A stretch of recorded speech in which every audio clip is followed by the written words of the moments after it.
day. I hope everything is going to sound a little bit better than it did before. I I got the shipment notification for my new acoustic panels, and I was very excited to see that they had a shipping date on them already. However, I looked closer and I realized the shipping date is September 7th and not the day I ordered them, August 7th.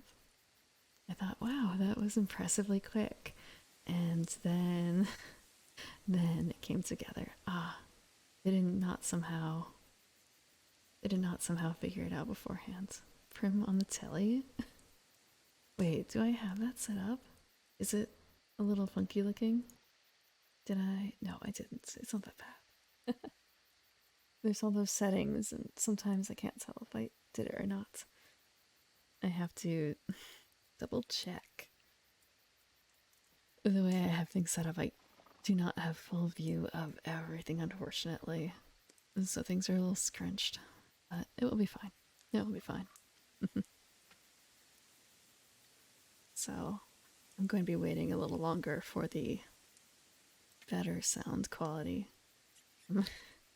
Hello, Q. And also, I should probably say hello, Mazuku, too, specifically.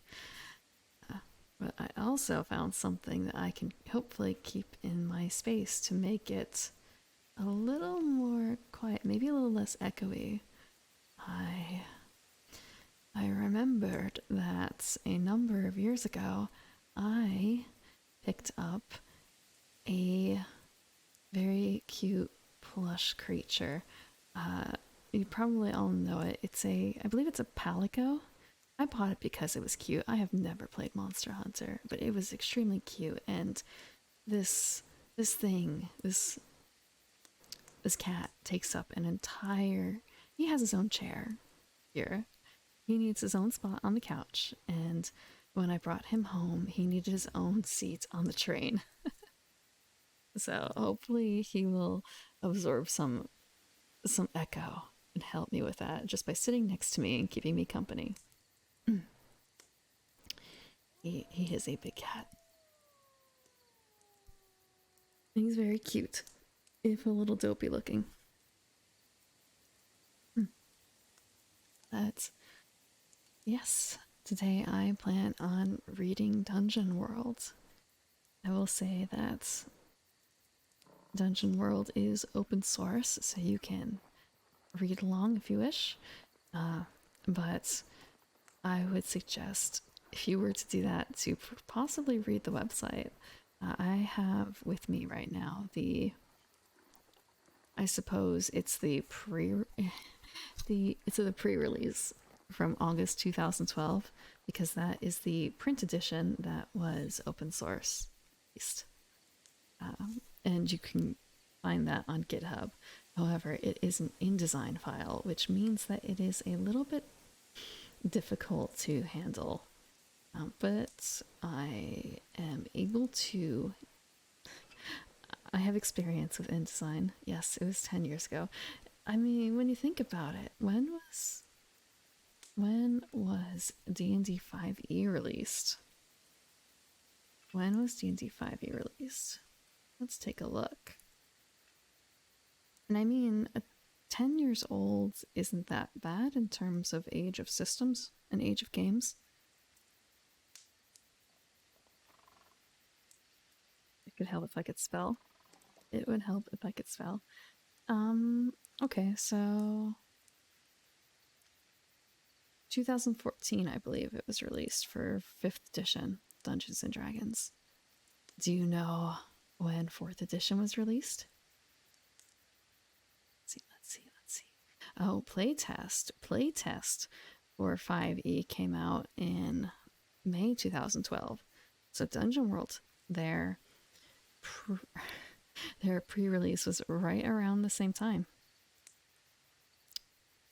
So it's not, I don't want to say it's not like they were competition. They do have similar vibes, Dungeon World and Dungeons and Dragons. In the very most basic sense, they're both Hmm. Would you describe it as heroic fantasy? Likely heroic fantasy. You can twist either system to get whatever kind of fantasy you want out of it, really. When it comes to Dungeons and Dragons and elves and dwarves and that sort of thing, not other kinds of fantasies. Hmm. But Dungeon World is, as I said, available open source. You can legally find websites for building basic characters. 4E started in 2008, 2009. Sounds about right. I played a little bit of 4E myself. Let's see. First preview was 2007. Then next preview was 2008. And let's see. 2008 for 4th edition. Yes. And then they released a Player's Handbook 2 in 2009 and a Monster Manual 2 in 2009. That seems, just looking here at when things were released for 4th edition, that is very quick.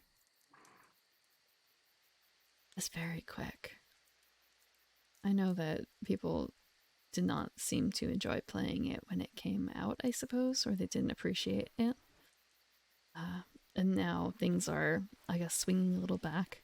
People seem to like 4E, and there were definitely some things in 4E that I mean, I still use to this day that are not technically a part of 5th edition as far as I know. They really rush it out, you think? Perhaps. I want to say compared to some of the things in 3.5, they were probably still in that grind set, because there were definitely some things in 3.5 that they just they released half finished. And when did, okay, so 3rd edition was 2000, 3.5 was 2003, 4th edition was 2008, and 5th edition was 2014, and they have not released 5.5 yet, but I do believe that there is, yes, they're planning on 5.5 pretty much. What, Pathfinder? What about Pathfinder? No, I meant 3.5. I've talked at length about my experiences playing a class that was released very, I don't even want to say half-baked. It is a raw class. It is a raw class that I don't think is available in Pathfinder, because it's, you know, a non-basic class. Don't play true namers. Never play a true namer. It's not worth it. But yes, Dungeon World. Talking about D&D on a Dungeon World stream. Let me grab up Dungeon World. I have played a few sessions of Dungeon World. I had someone who ran a game that I was a part of, so I do have some experience already, and I have read chunks of Dungeon World before, but not formally as the book form. It was more so reading through the open source website to build a character, and I believe I built a base class paladin. There are a ton of extra classes available for Dungeon World. Homebrew, third party. They allow you to basically build your own class and sell that information, how to build a character with that class. So you might see that on like DriveThruRPG and stuff. So we had a mixed group. I think we had 2 people who were playing more base character types. As I said, I was a paladin. I think we had a fighter as well, and then we had someone who was playing a cultist, which was a theoretically overpowered homebrew class. It's much more altogether, when you're playing it, it feels more freeform than Dungeons and Dragons 5e does. But part of that may have also been that particular Dungeon Master's spin on things because he very much liked us to be a part of world building. So there might be some things in here that are new to me as well, despite having played it before.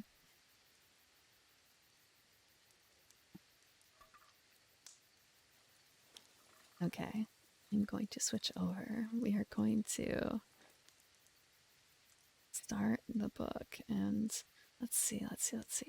Also, the fact that I have the open source edition, the pre-release, means that I am also missing images as well. And also technically fonts, but I was able to procure those. Yes, Powered by the Apocalypse. Narrative focus. Yes. I was actually reading another Powered by the Apocalypse system, and I wanted to read Dungeon World to get another, I suppose, more cohesive Powered by the Apocalypse system in my mind before I start thinking about adding, maybe not adding on to the other system, but thinking about additional things that could work for a game using the other system. The other system that I was reading is only about I want to say it's like 30 something pages of book, and about half of those are tables for rolling random things. So it's a very light book. Unlike Dungeon World here, which is over 200 pages. Granted, that's also including spells and other things. This is sort of a player's handbook, Dungeon Master's Guide, and I'm guessing theoretically a monster manual all rolled into one. Because you don't... Oh! Hello, Traxy. Thank you for the raid. Let me shout you out. What were you doing? Were you doing VR chat? Traxy VR. Thank you for the follow, Devilgated? Sure I spelled that right. No, I did not. I was just about to start reading Dungeon World. It is a open source RPG tabletop book, a system, and it's my first time reading it formally. I've read chunks of it, but I'm going to be reading from the actual book. So we're going to be learning an RPG system together. It is powered by the Apocalypse, which means it's kind of based on or influenced heavily by another game called Apocalypse World. I do a lot of tabletop and board games in my spare time. Hello, Heavy Arms, and hello, Artredes. So I was about to switch the music to something a little bit more conducive to reading. Let's see. So, Dungeon World. Chapter 1, Introduction. Dungeon World is a world of fantastic adventure. A world of magic, gods, and demons, of good and evil, law and chaos. Brave heroes venture into the most dangerous corners of the land in search of gold and glory. Adventures take many shapes in Dungeon World. The races of elves, men, dwarves, and halflings all have their heroes.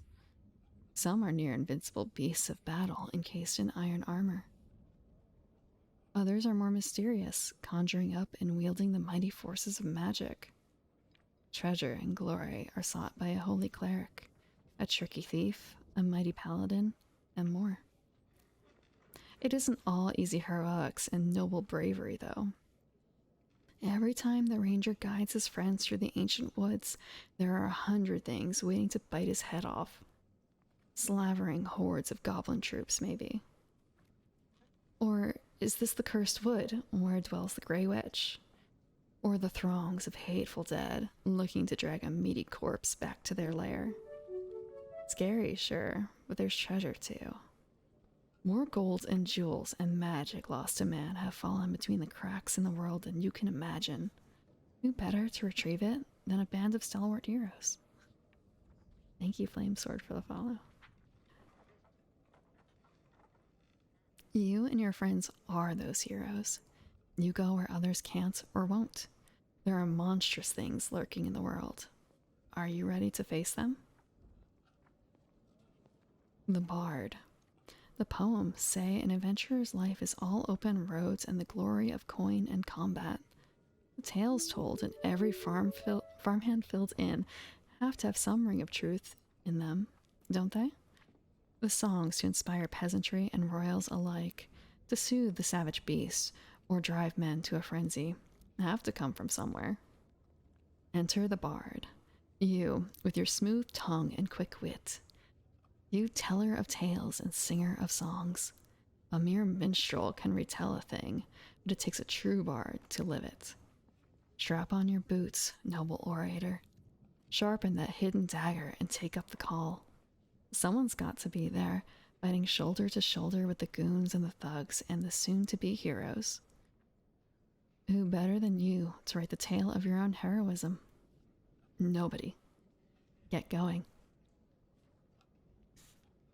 Thank you, Looney Lunix, for the follow. The Cleric. The lands of Dungeon World are a god's forsaken mess. They're lousy with the walking dead, beasts of all sorts, and the vast unnatural spaces between safe and temple-blessed civilizations. It is a godless world out there. That's why it needs you. Bringing the glory of your god to the heathens isn't just in your nature, it's your calling. It falls to you to proselytize with sword and mace and spell, to cleave deep into the witless heart of the wild and plant the seed of divinity there. Some say that it's best to keep the gods close to your heart. You know that's rubbish. God lives at the edge of a blade. Show the world who is Lord. The Druid. Cast your eyes around the fire. What has brought you to these people, stinking of the dust and sweat of the city? Perhaps it is a kindness. Do you protect them as the mother bear watches over her cubs? Are they your pack now? Strange brothers and sisters you have. Whatever your inspiration, they would certainly fail without your sharp senses and sharper claws. You are of the sacred spaces. You are born of soil and wear the marks of her spirits on your skin. You may have had a life before. Maybe you were a city dweller like them, but not now. You've given up that static shape. Listen to your allies pray to their carved stone gods and polish their silver shells. They speak of the glory they'll find back in that festering town you left behind. Their gods are children. Their steel is false protection. You walk the old ways. You wear the pelts of the earth itself.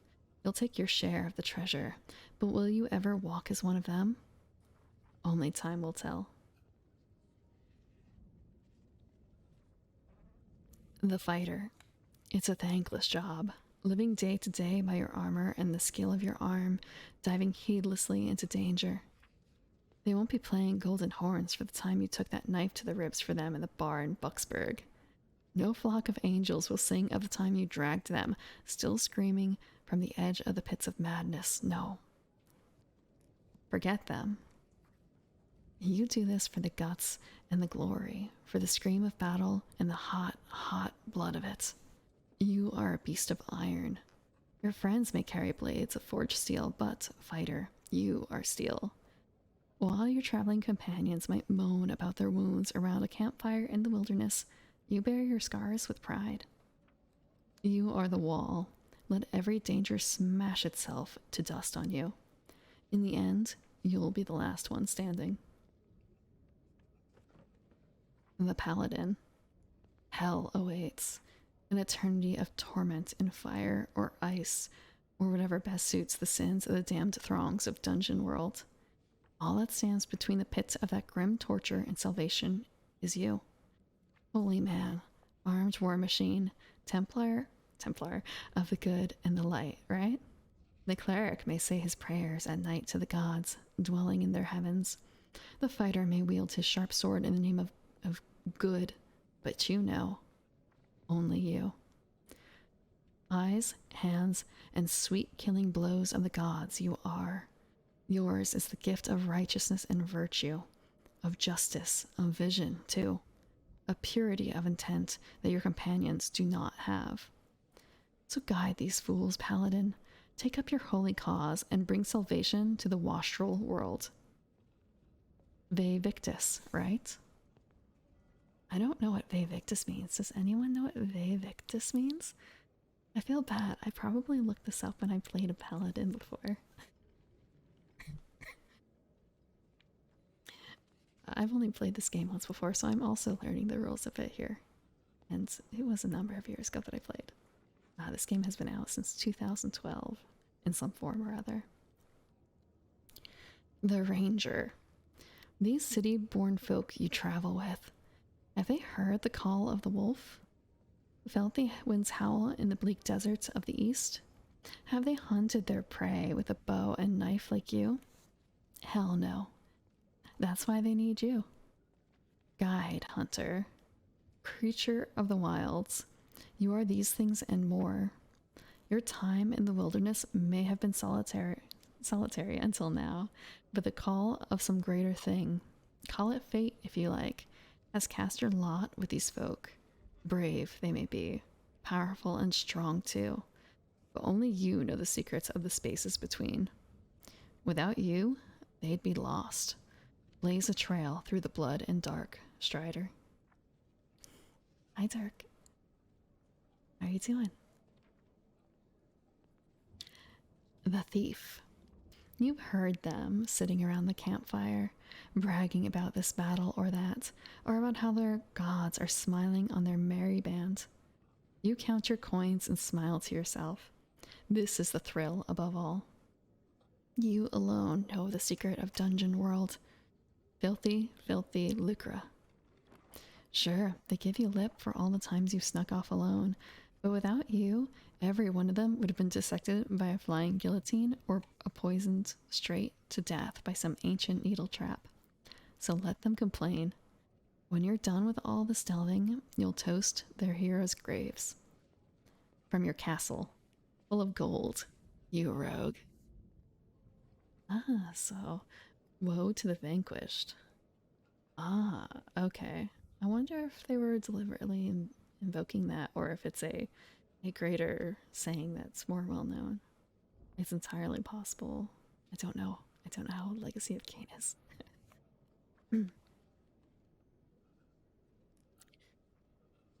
The Wizard. Dungeon World has rules, not the laws of men or the rule of some petty tyrant. Bigger, better rules. You drop something, it falls. You can't make something out of nothing. The dead stay dead, right? Oh, the things we tell ourselves to feel better about the long, dark nights. You've spent so very long poring over those tomes of yours, conducting experiments that nearly drove you mad and casting summonings that endangered your very soul. For what? For power. What else is there? Not just the power of king or country, but the power to boil a man's blood in his veins, to call on the thunder of the sky and the churn of the roiling earth, to shrug off the rules the world holds so dear. Let them cast their sidelong glances. Let them call you warlock or diabolist. Who among them can hurl fireballs from their eyes? Yeah, didn't think so. Hello, Jay. How are you doing? Thank you for that. Why? Why play Dungeon World? First, to see the characters do amazing things. To see them explore the unexplored, slay the undying, and go from the deepest bowels of the world to the highest peaks of the heavens. To see them caught up in the momentous events and the grand tragedies. Second, to see them struggle together. To gather as a party despite their differences and stand united against their foes, or to argue over treasure, debate battle plans, and join in righteous celebration over victory hard won. Third, because the world has still so many places to explore.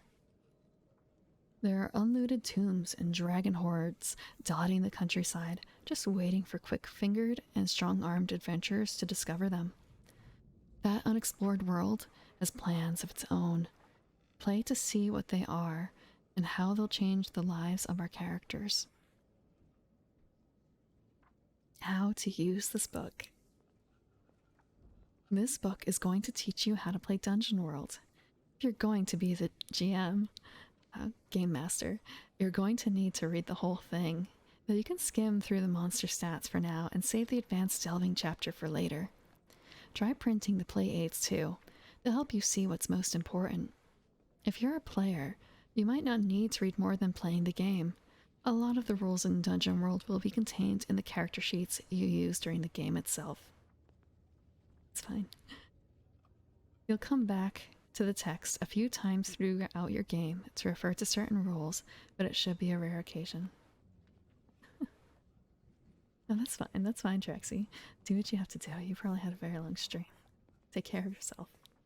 And thank you very much. Thank you for the raid. It's always good to have a nice drink after a stream.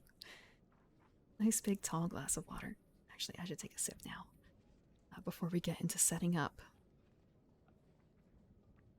I feel a little better. I feel a little better about not reading the whole thing before I played as a player. But if I ever intend to run this as a GM, it's a good idea to get the entire book down.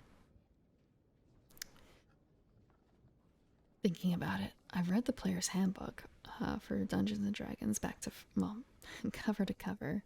I've done a pretty good job on the monster manual too. I don't think I've ever actually finished the Dungeon Master's Guide.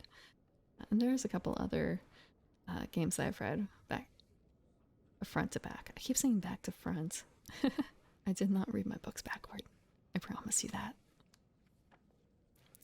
Setting up. To play Dungeon World, you'll need to gather yourself and 2 to 5 friends. A group of 4 to 6, including you, is best. Choose one person to be the game master, GM. Everyone else will be players, taking the role of the characters in the game. We call these the player characters, or PCs. As you play, the players say what their characters say, think, and do. The GM describes everything else in the world. You can play a single session or string together multiple sessions into a campaign. Plan accordingly if you plan on playing a campaign, maybe setting aside a night of the week to play. Each session will usually be a few hours, and you'll be able to start playing right away within the first session. You'll need to print some materials. Before you start a new game, find or print off at least a few copies of the basic and special moves, 1 copy of each class sheet, 1 copy each of the cleric and wizard spell sheets, 1 copy of the adventure sheet and GM moves, miscellanea such as pens and pencils, scrap paper for maps and notes, maybe some index cards.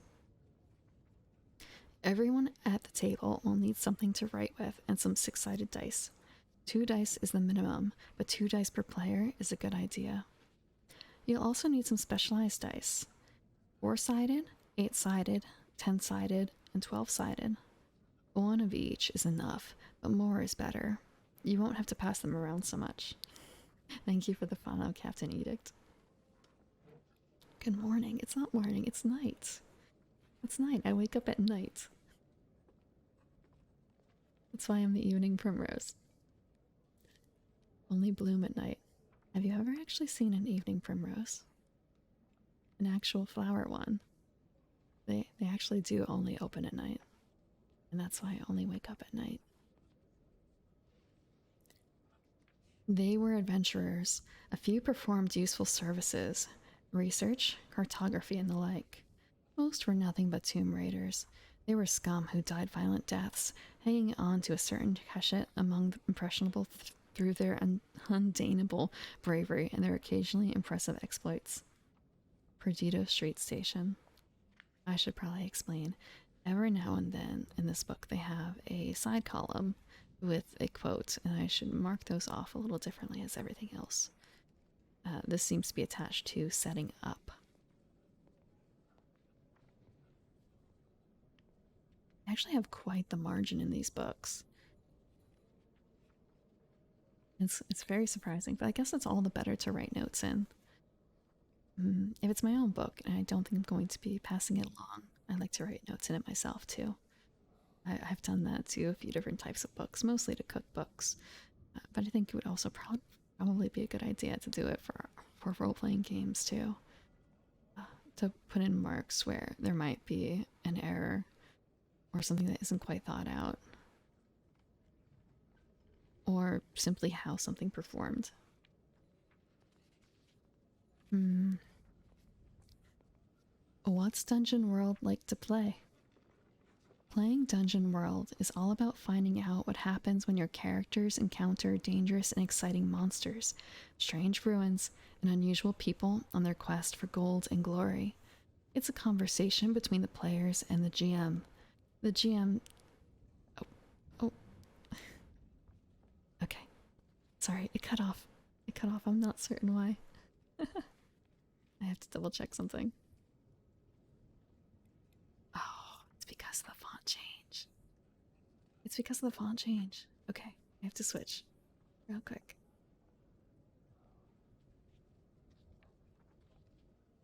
Okay, switch sources. I might actually have to refer to the original file and not to the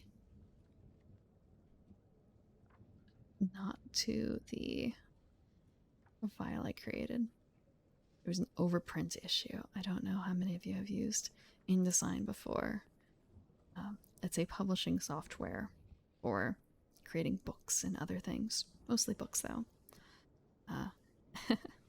And the way they created this book, the pre-press edition, is a bit strong. Let's see.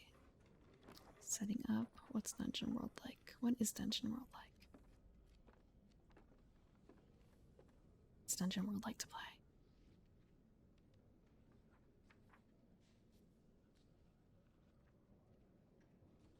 Okay, I found it. I found it.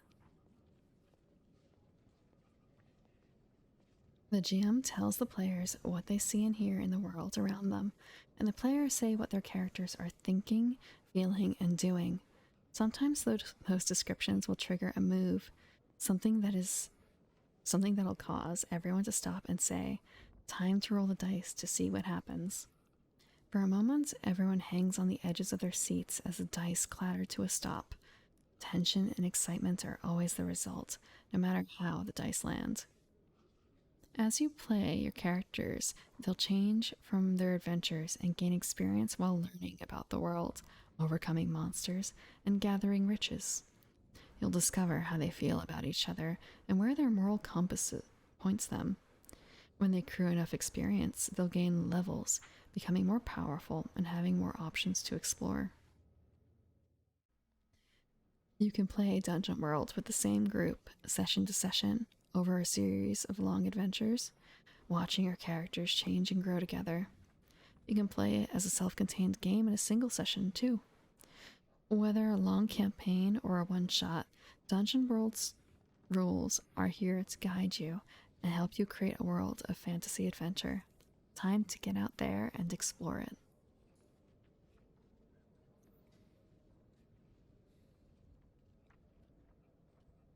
Chapter 2. Actually, sip sip.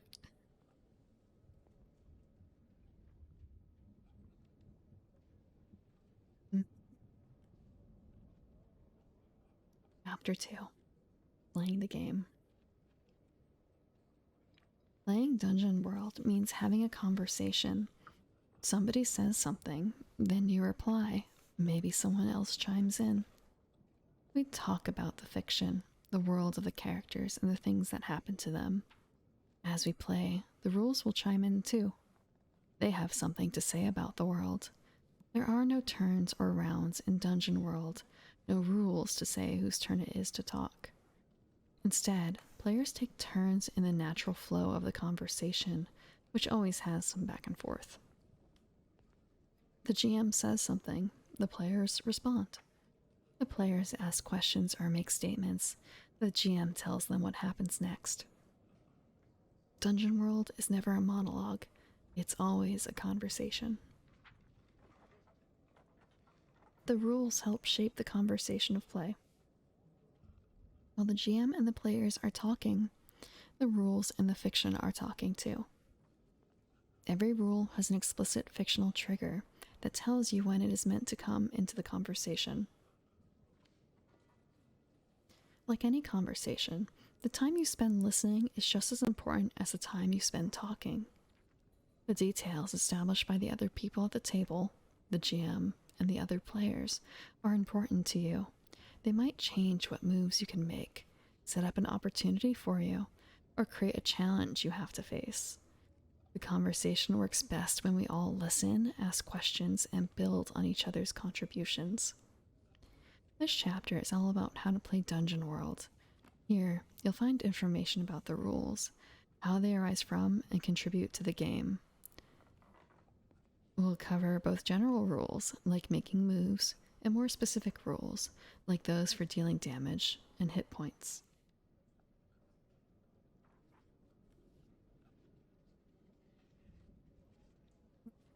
Just making sure of something.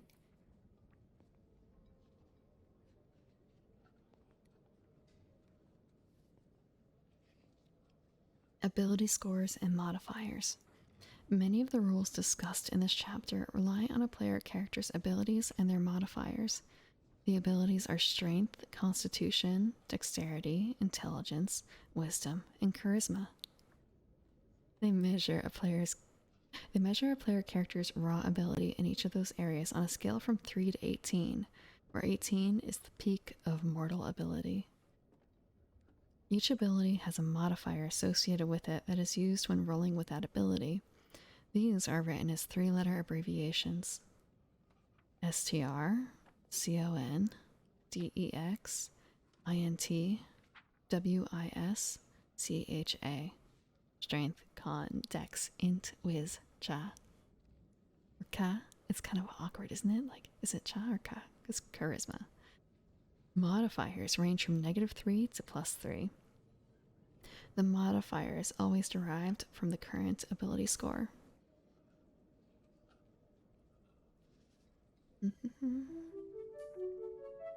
Hello, Ricktastic, and thank you for the follow. Let me check something. Let's see. I don't have anything in here for that. Setting up. Nope. Okay, I'm making sure that with this page too, that there was nothing that fell off. There's nothing that fell off. I guess it's character creation. Not quite, actually. Things are a little bit unusual. Like the layout changes depending on how you're looking at the information. Okay, I'll get watered.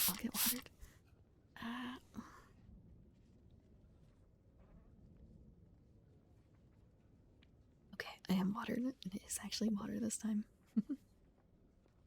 Okay. Let's see.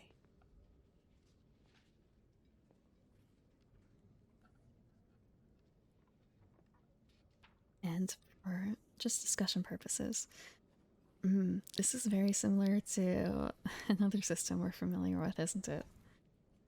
3 to 18. I mean, technically it can go below 3, but for a player character, I don't know if you can actually go below 3.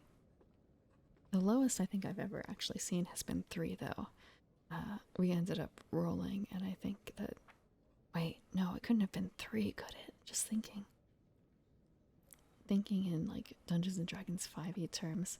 A 3 usually means that you're non-verbal in intelligence, right? Like you don't know a language? Or was it simply that, like there was no hard cutoff, and usually 3 or 4 monsters in that range may or may not have a language that they know. When I say monsters, I mean, well, yeah, I guess monsters. Because I did see someone who rolled extremely poorly on one thing, and they ended up putting that 3 in intelligence. Or 4, something like that. It worked out well in the end, though. But yes, they have the same setup in terms of ability scores. Not even adding anything new.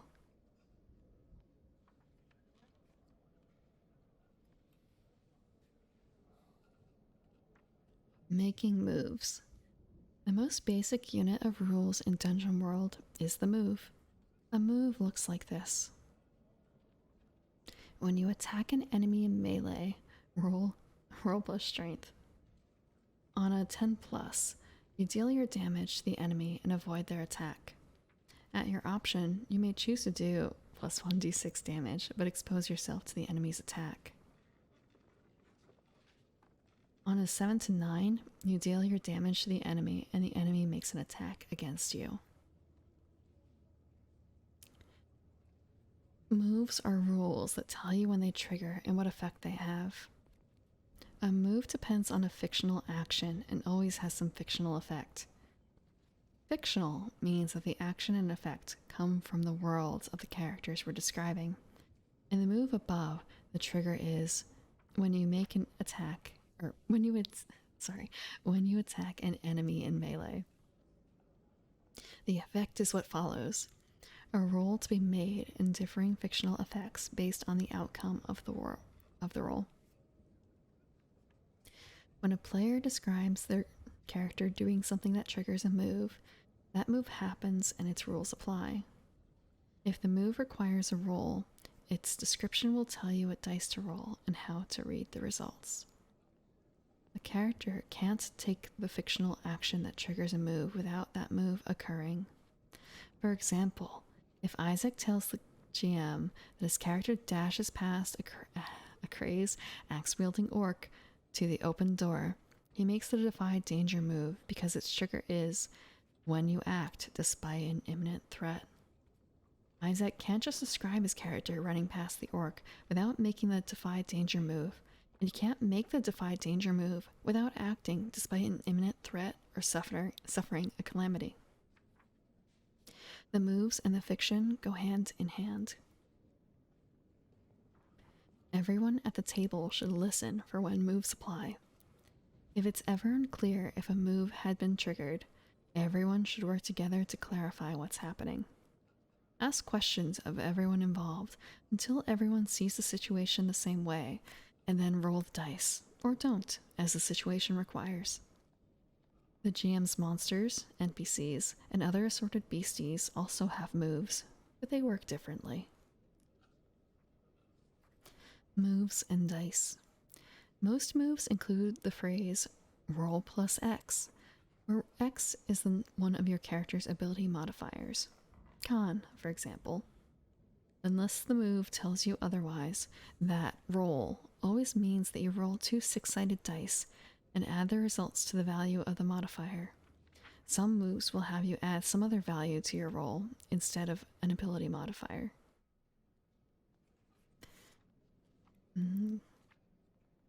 Quotation? Well, quotation does not quite apply here. This is an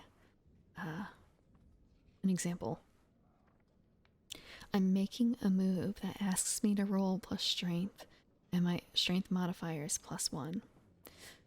I roll 2 6-sided dice, got a 1 and a 4. My total is 6. The result always falls into 3 basic categories. A total of 10 or higher, written 10 plus, is the best outcome. A total of 7 through 9 is still a success, but it comes with compromises or cost. A 6 or lower is trouble, but you also get to mark experience points, XP. Each move will tell you what happens on a 10 plus and a 7 through 9. Most moves won't say what happens on a 6 or lower. That's up to the GM, but you always also mark XP. Each move will tell you what happens on a... Oh, sorry. There's a lot of 7 through 9 here. Damage rolls work a little differently. They use different dice depending on who or what is dealing damage. Moves and equipment. The most important role of a character's equipment is to help describe the moves they make. A character without a weapon of some sort isn't going to trigger the hack and slash move when fighting a dragon, since a bare knuckle punch really doesn't do much to inch thick scales. It doesn't count for the purpose of triggering the move. Likewise, sometimes equipment will avoid triggering a move. Climbing a sheer, icy cliff is usually defying danger, but with a good set of climbing gear, you might be able to avoid the imminent danger or calamity that triggers the move.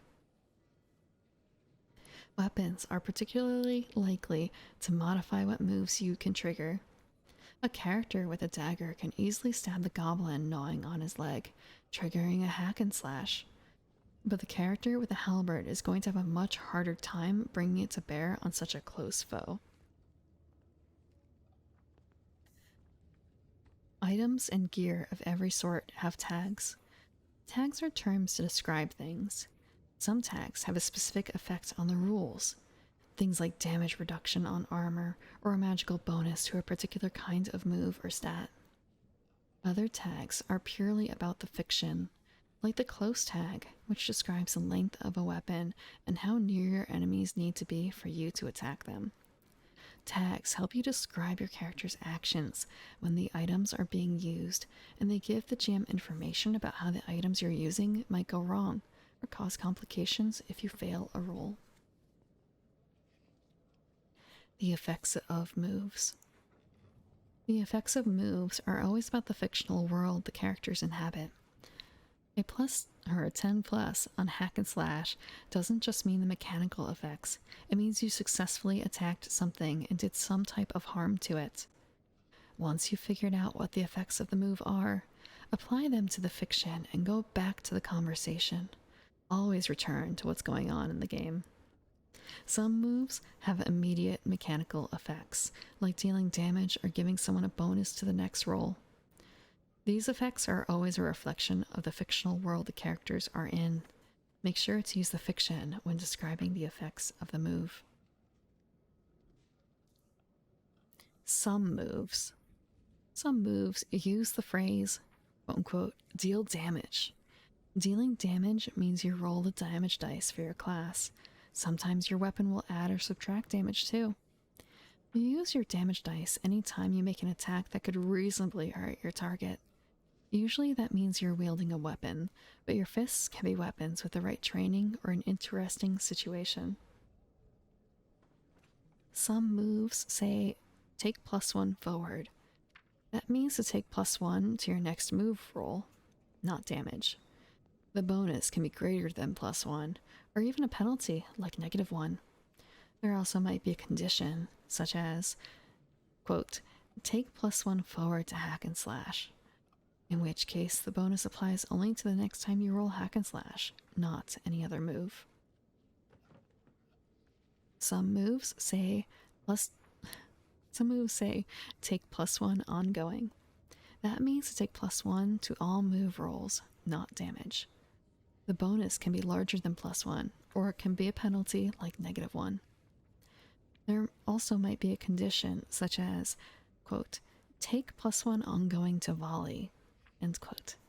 An ongoing bonus also says what causes it to end, like, quote, until you dismiss the spell, or until you atone to your deity. Some moves give you hold. Hold is currency that allows you to make some choices later on by spending the hold as the move describes. Hold is always saved up for the move that generated it. You can't spend your hold from defend on trap expert, or vice versa, for example. Some moves present a choice. The choice you make, like all move effects, dictate things that can happen in the fiction in addition to any more mechanical effects. The choice you make on the 10 plus result of hack and slash to deal more damage at the cost of opening yourself up is exactly what's happening to your character. They have enough advantage that they can stay safe or push their luck. Some moves give you a chance to say something about your character and their history. When you spout lore, you may get asked how you know the information that the GM reveals. Take that opportunity to contribute to the game and show who your character really is. Just keep in mind the established facts and don't contradict anything that's already been described. Some moves say mark XP. That means you add 1 to your current XP total. Sidebar quote: if it bleeds, we can kill it. Predator. Predator? Is that the same Predator? It's a movie quote, right? I've never actually seen Predator, so you're gonna have to enlighten me. There's a lot of media I haven't seen. Thank you, Neforce? Nefork? Nefork9. Thank you for the follow. Harm and healing. Cuts, bruises, and mortal wounds are common dangers for adventurers to face in Dungeon World. In the course of play, characters will take damage, heal, and maybe even die. A character's health is measured by their hit points. HP. HP. Damage subtracts from HP. In the right conditions, or with medical or magical help, damage is healed and HP is stored. Restored. Not stored. You're not storing your health anywhere. I guess you're storing your health in your body, now that I think about it. Like, that's a good way of thinking, maybe. HP. A character's HP is a measure of their stamina, endurance, and health. More HP means the character can fight longer and endure more trauma before facing death's cold stare. Your class tells you the maximum hit HP. Your constitution, the ability, not the modifier, comes into play as well. So more constitution means more HP. Shh. About that HP. Yes. If your constitution penalty permanently changes during play, you adjust your HP to reflect your new constitution score. Unless your constitution changes, your maximum HP stays the same. HP. I should have known this is going to come up.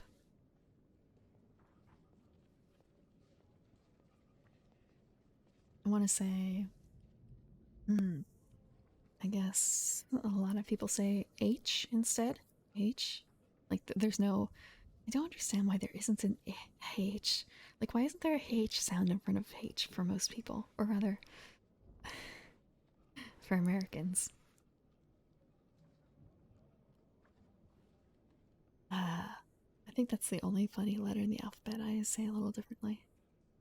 Yeah, you pronounce the H in front of H. Although Z is still Z, it's not Z. To me.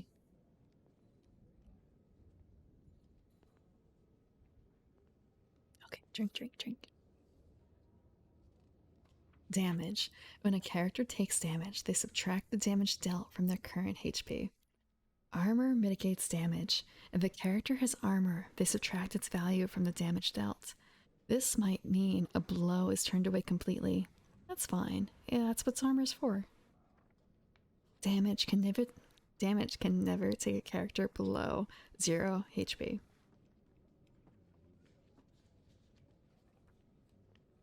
Damage is determined by the attacker.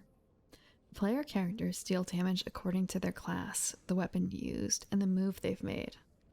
If a move just says deal damage, the character rolls their class's damage dice, plus any bonuses or penalties from moves, weapons, or effects.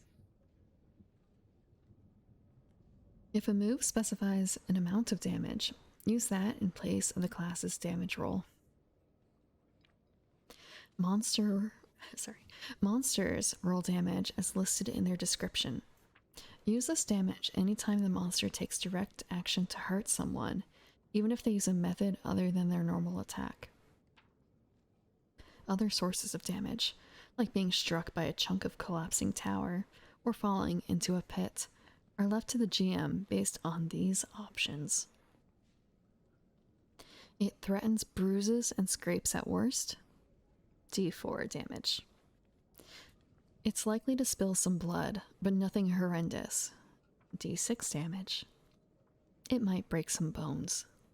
D8 damage. It could kill a common person. D10 damage. Add the Ignores Armor tag if the source of the damage is particularly large or if the damage comes from magic or poison.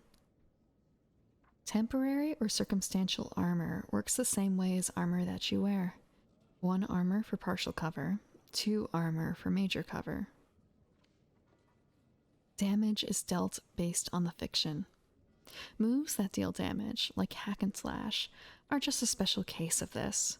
The move establishes that damage is being dealt in the fiction. Damage can be assigned even when no move is made if it follows from the fiction. HP loss is often only part of the effect. If the harm is generalized, like falling into a pit, losing the HP is probably all there is to it. When the harm is specific, like an orc pulling your arm from its socket, HP should be part of the effect, but not the entirety of it. The bigger issue is dealing with a newly busted arm. How do you swing a sword or cast a spell? Likewise, having your head chopped off is not HP damage. It's just you being dead.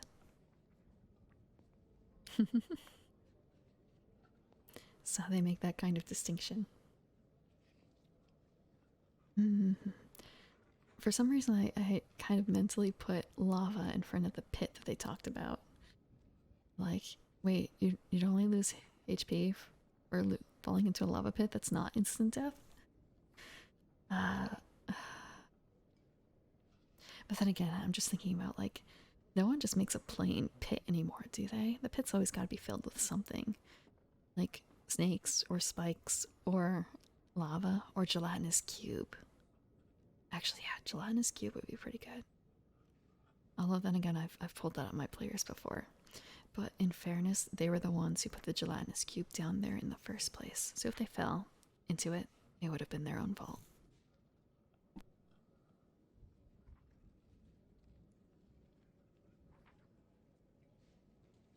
Damage from multiple monsters. Not monsters, creatures. Creatures. Damage from multiple creatures.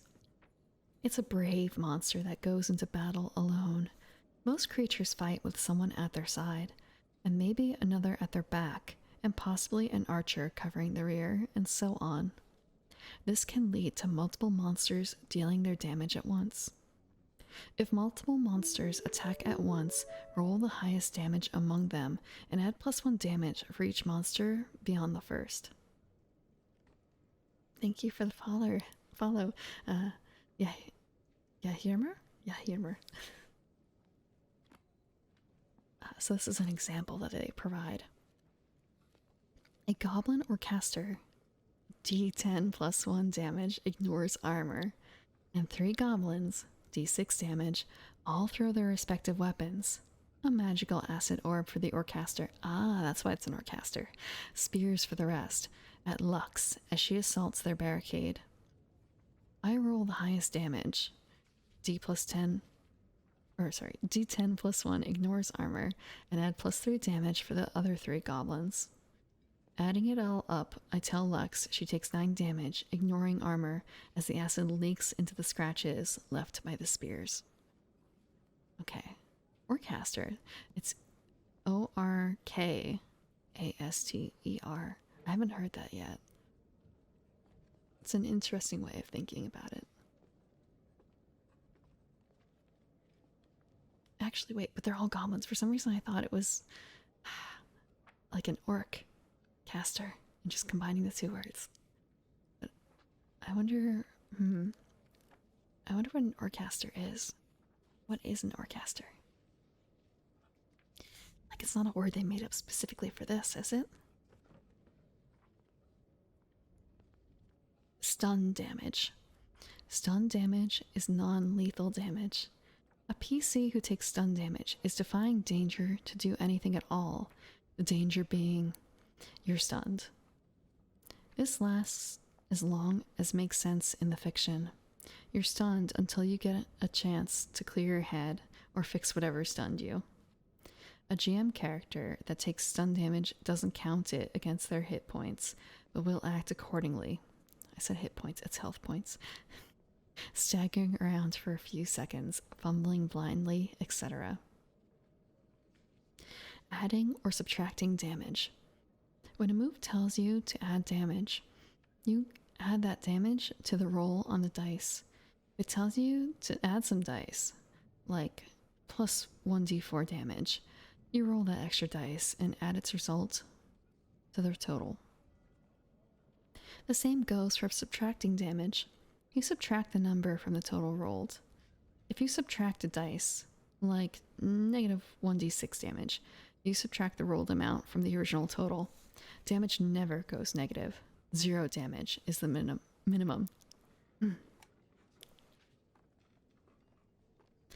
Best and worst. Some monsters and moves have you roll damage multiple times and take the best or worst result. In this case, roll as normal, but only apply the best or worst result. If a monster rolls its d6 damage twice and takes the best result, it's written B open bracket 2d6 close bracket. The B brackets means best. Likewise, W brackets means worst. So W3d10 means roll a d10 for damage 3 times and use the worst result. Wow. Okay, I'm gonna actually type that one in, just more so because I'm used to seeing some unusual, well, I'm not used to seeing this way of writing it, so that's best, and here's the example for worst. Hello, Warcraft Taker. Welcome, welcome. I'm reading through Dungeon World. I am on chapter 2. We're going over damage, and we're about to go over healing and the opposite of healing. What happens when you die?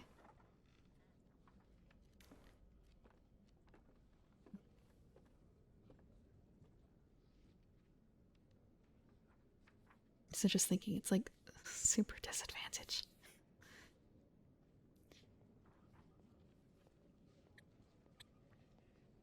Healing.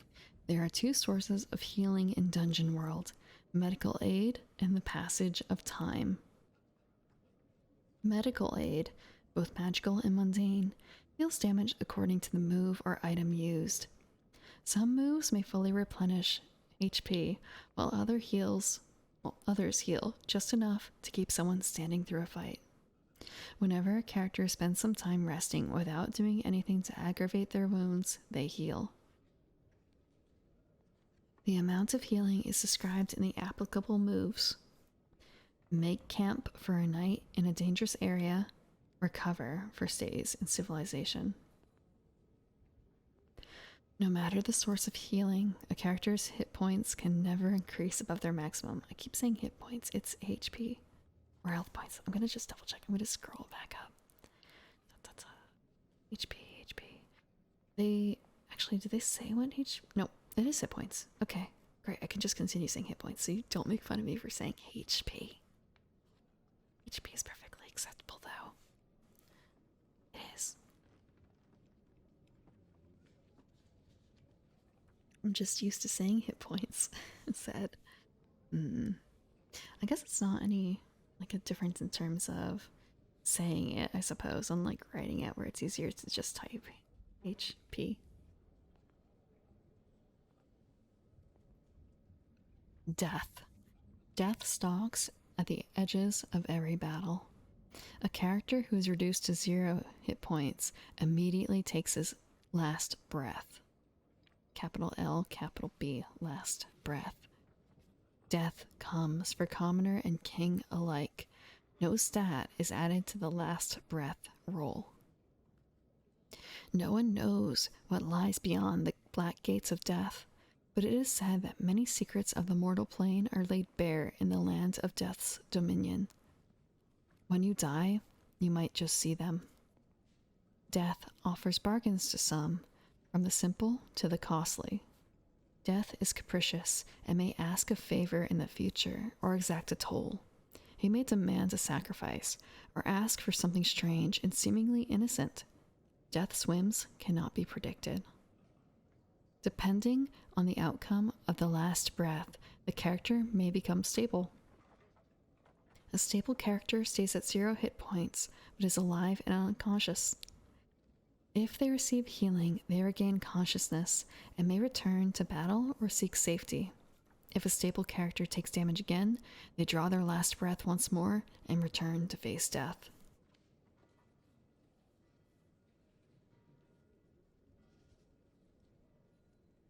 After death. Being an adventurer isn't easy. It's cold nights in the wild and sharp swords and monsters. Sooner or later, you're going to make that long walk to the Black Gates and give up the ghost.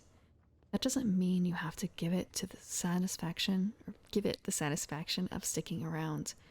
Death, in its way, is just another challenge to conquer. Even dead adventurers can rise again. If your character dies, you can ask the GM and the other players to try and resurrect you.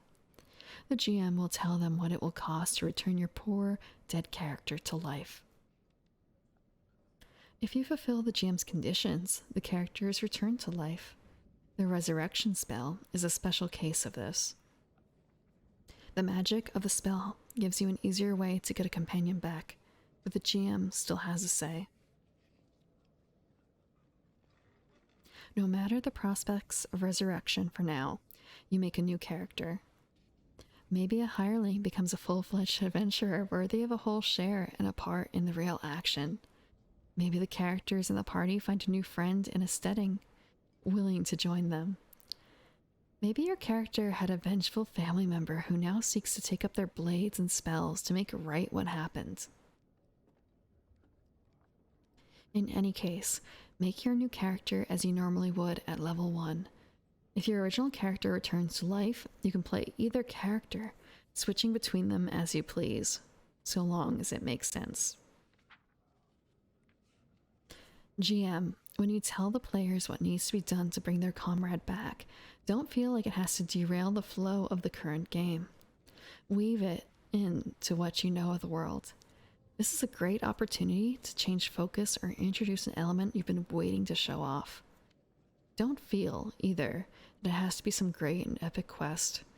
If the character died at the end of a goblin pike, maybe all it takes is an awkward walk home and a few thousand gold pieces donated to the local temple. Think about the ramifications of such a charitable act and how it might affect the world. Remember, death never forgets a soul stolen from his realm. Man, just thinking. That always does suck, though. Like, going back here, thinking about your character died. So here, make a new character at level 1. Like, wow. Everyone else in the party might be level 3 or 4, and there you are back stuck at level 1 because of some really unlucky strike. I think in this case, that would be kind of a home written. No, you're not. You don't have to be level 1. You can be a higher level. I can sort of understand where they're coming from with that. If it's a hireling who becomes advanced, but perhaps it's more of a case of like you meet the new party member out in the tavern or something like that. They should definitely be above level 1.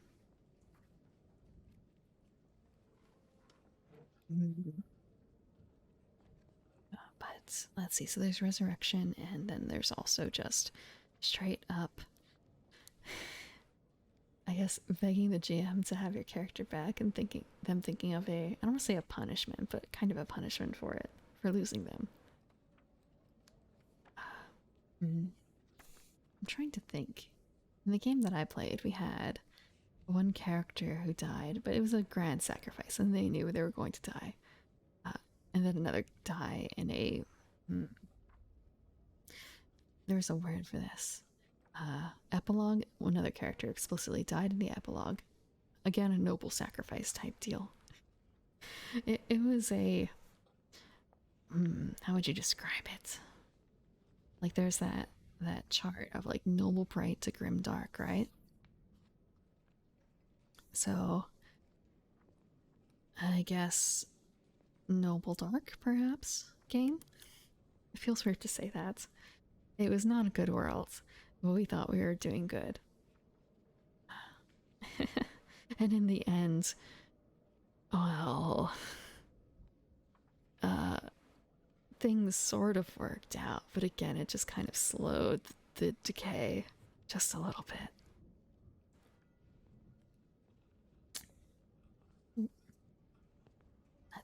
Let's see. Okay, after death. Not literally after death in this case, but in the book, after death, the section next is debilities. Debilities, that's a. Okay, it is a word. It's just, it doesn't quite look like a word when it's all in capitals. Losing hit points is a general thing. It's getting tired, bruised, cut, and so on. Some wounds are deeper, though. These are debilities. Weak strength. You can't exert much force. Maybe it's just fatigue and injury, or maybe your strength was drained by magic. Shaky. Dexterity. You're unsteady on your feet and you've got a shake in your hands. Sick. Constitution. Something just isn't right inside. Maybe you've got a disease or a wasting illness. Maybe you just drank too much ale last night and it's coming back to haunt you. Stunned. Intelligence. That last knock to the head shook something loose. Brain not work so good. Confused. Wisdom. Ears ringing. Vision blurred. You're more than a little out of it. Scarred. Charisma. It may not be permanent, but for now, you don't look so good. Very literally. Although, I think in some cases, I feel like that might, depending on how they use charisma, like being scarred can be good for that because it's not just. I suppose. The force of charisma. Just thinking about intimidation and like. The scale of like presence, I suppose, more so. But then again, it's charisma, not presence, that they're measuring here. So charisma sounds like, based on this, it's again a bit more of like how good you look overall. Not every attack inflicts a debility. They're most often associated with magic, poison, or stranger things, like a vampire sucking your blood. Each debility is tied to an ability that and gives you a -1 to that ability's modifier. The ability score is unaffected, so you don't have to worry about changing your maximum hit points when you're sick. You can only have each debility once.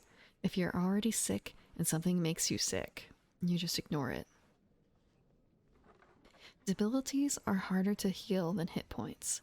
Some high-level magic can do it, sure, but your best bet is getting somewhere safe and spending a few days in a soft, warm bed. Of course, debilities are both descriptive and prescriptive. If something happens that would remove a debility, that debility is gone. Debilities don't replace descriptions and using the established fiction. When someone loses an arm, that doesn't mean they're weak. It means they have one less arm. Don't let debilities limit you. A specific disease can have whatever effects you can dream up. Sick is just a convenient shorthand for some anonymous fever picked up from a filthy rat.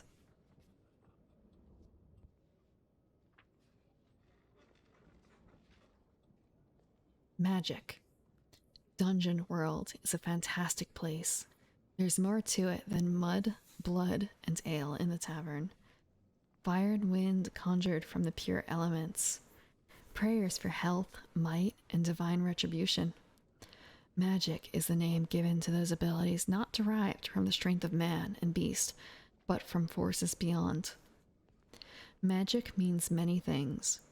The druid's ability to take the shape of an animal is magic, as are the practice effects of the wizard and the divine blessings of the cleric. Any ability that goes beyond the physically possible is magical.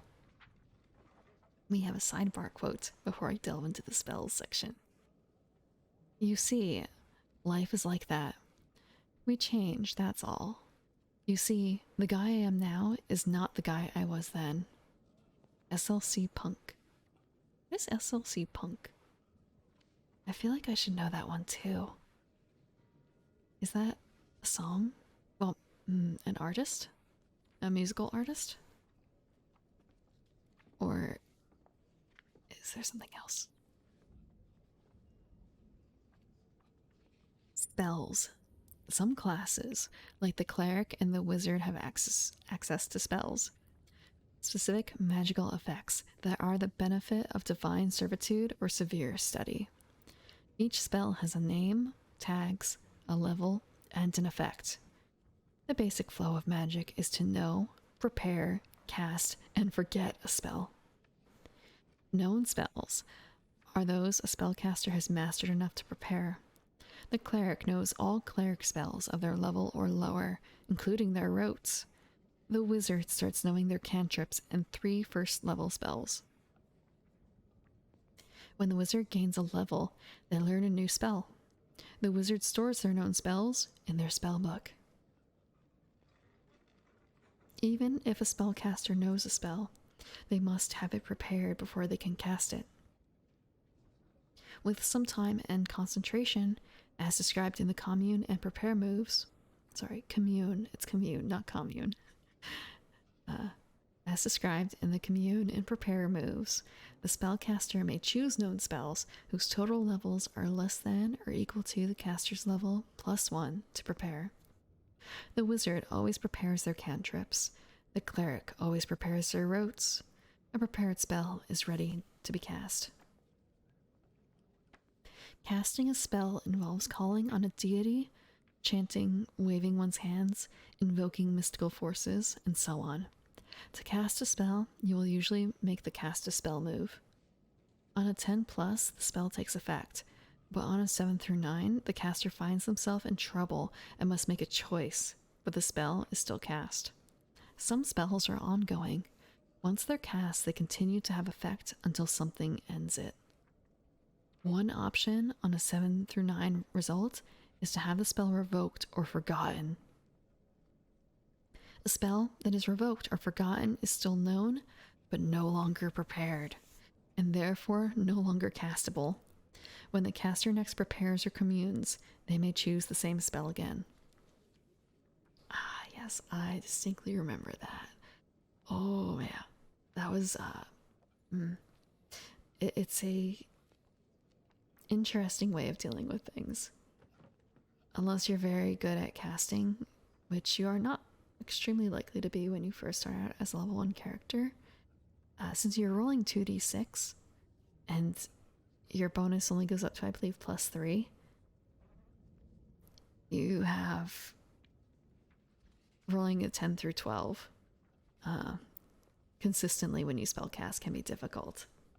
So I think that you just have to using a lot of your spells once and that's it. That's what ends up happening. If you're able to cast them at all, which you generally should be unless you're very unlucky with the 7 through 9 result.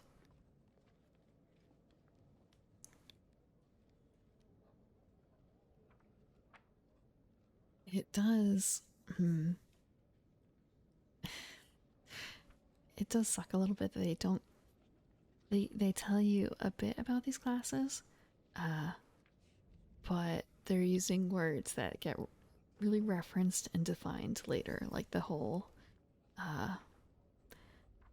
commune and prepare.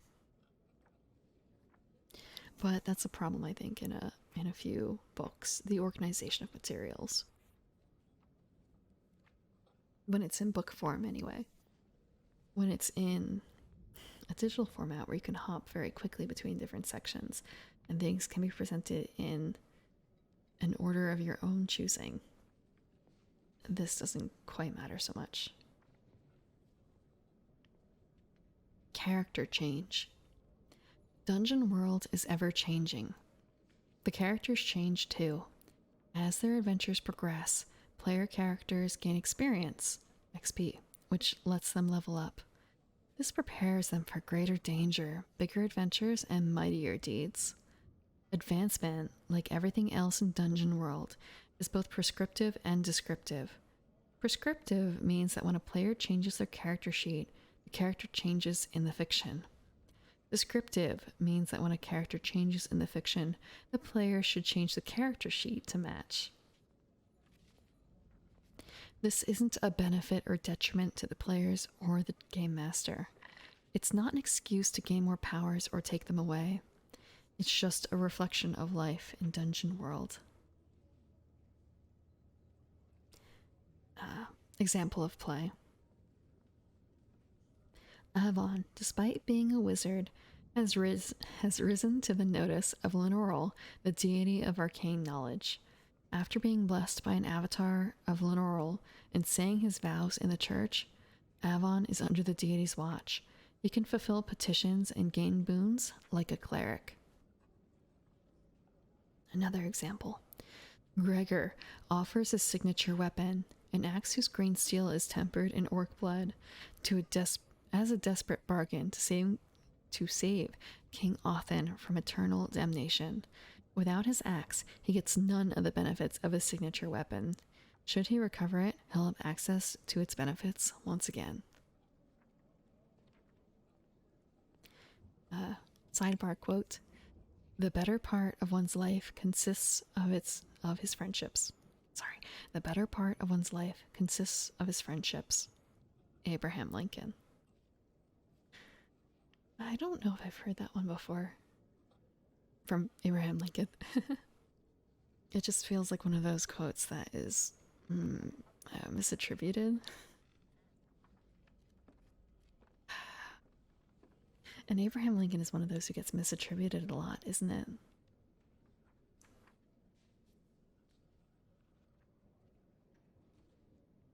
Hope they had someone good for fact checking, I suppose.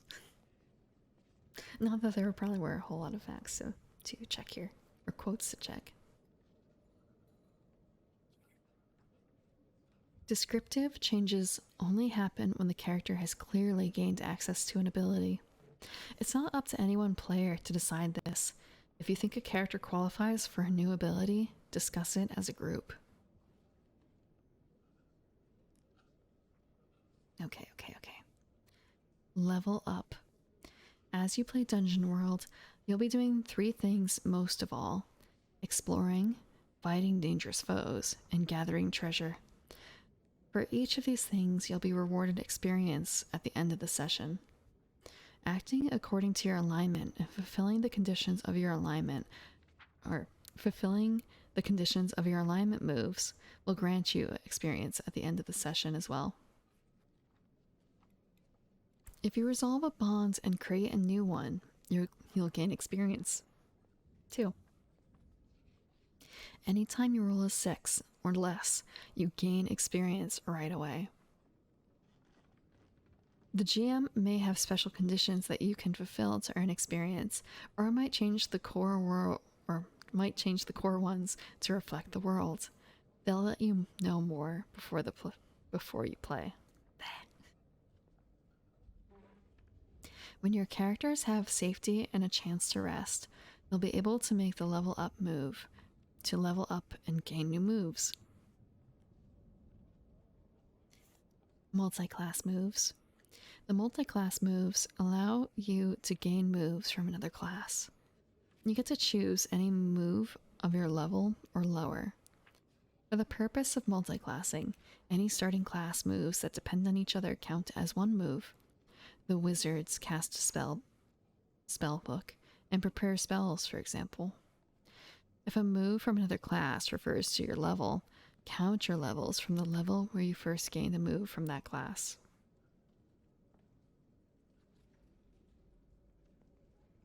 Requires and replaces. Some moves that you gain at higher levels depend on other moves. If another move is listed along with the word requires or replaces, you can only gain the new move if you have the listed move. A move that requires another move can only be taken if you have the move it requires already. You then have both moves and they both apply. A move that replaces another move can only be taken if you have the move it replaces already. You lose access to the replaced move and just have the new one. The new move will usually include all the benefits of the replaced one. Maybe you replace a move that gives you 1 armor with one that gives you 2 armor instead. Beyond 10th level. Once you reach 10th level, things change a little. When you have enough XP to go to 11th level, instead you choose one of these. Retire to safety, take on an apprentice, change entirely to a new class. If you retire, you create a new character to play instead and work with the GM to establish your place in the world. If you take on an apprentice, you play a new character, the apprentice, alongside your current character who stops gaining experience. Changing classes means keeping your ability scores, race, hit points, and whatever moves you and the GM agree are core to who your character is. You lose all other class moves, replacing them with the starting moves of your new class. I have to say, getting to 10th level, I suppose it's not quite as daunting as some other systems, but I still think that it can take a little while. And just thinking of those options, I suppose, I feel like a lot of people would probably choose the last one, or they'll choose the apprentice option. Although if they're completely done with their previous character in that arc, I could see why they would just retire their current one and move on and choose someone entirely unrelated.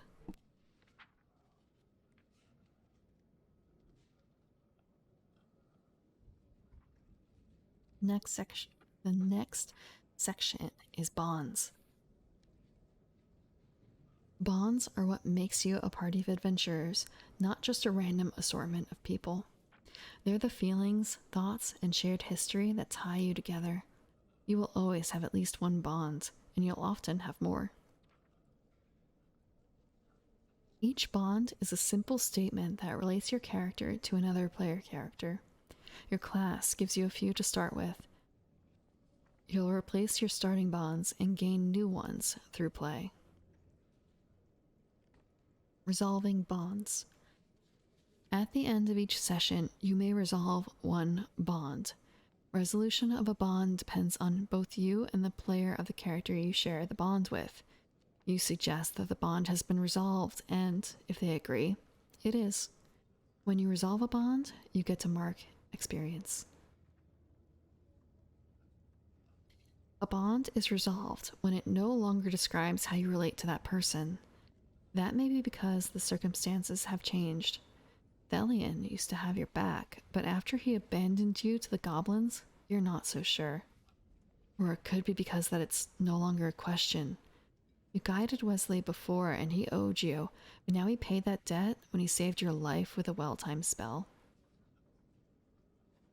Anytime you look at a bond and think, that's not a big factor in how we relate anymore, the bond is at a good place to resolve. If you have a blank bond left over from character creation, you can assign a name to it or write a new bond in its place whenever you like. You don't get an XP for doing so, but you do get more defined bonds to resolve in the future.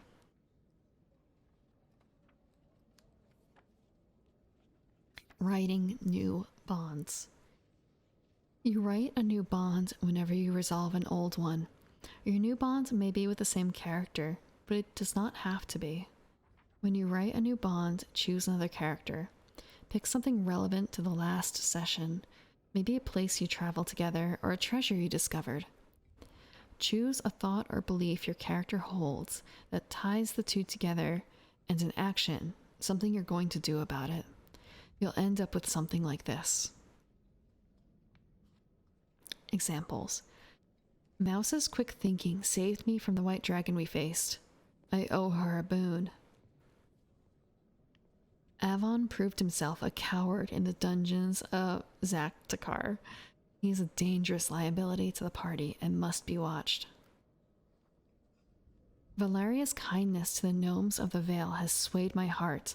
I will prove to her I am not the callous fiend she thinks I am. Zotok won the Bone and Whispers axe through trickery. It will be mine, I swear it.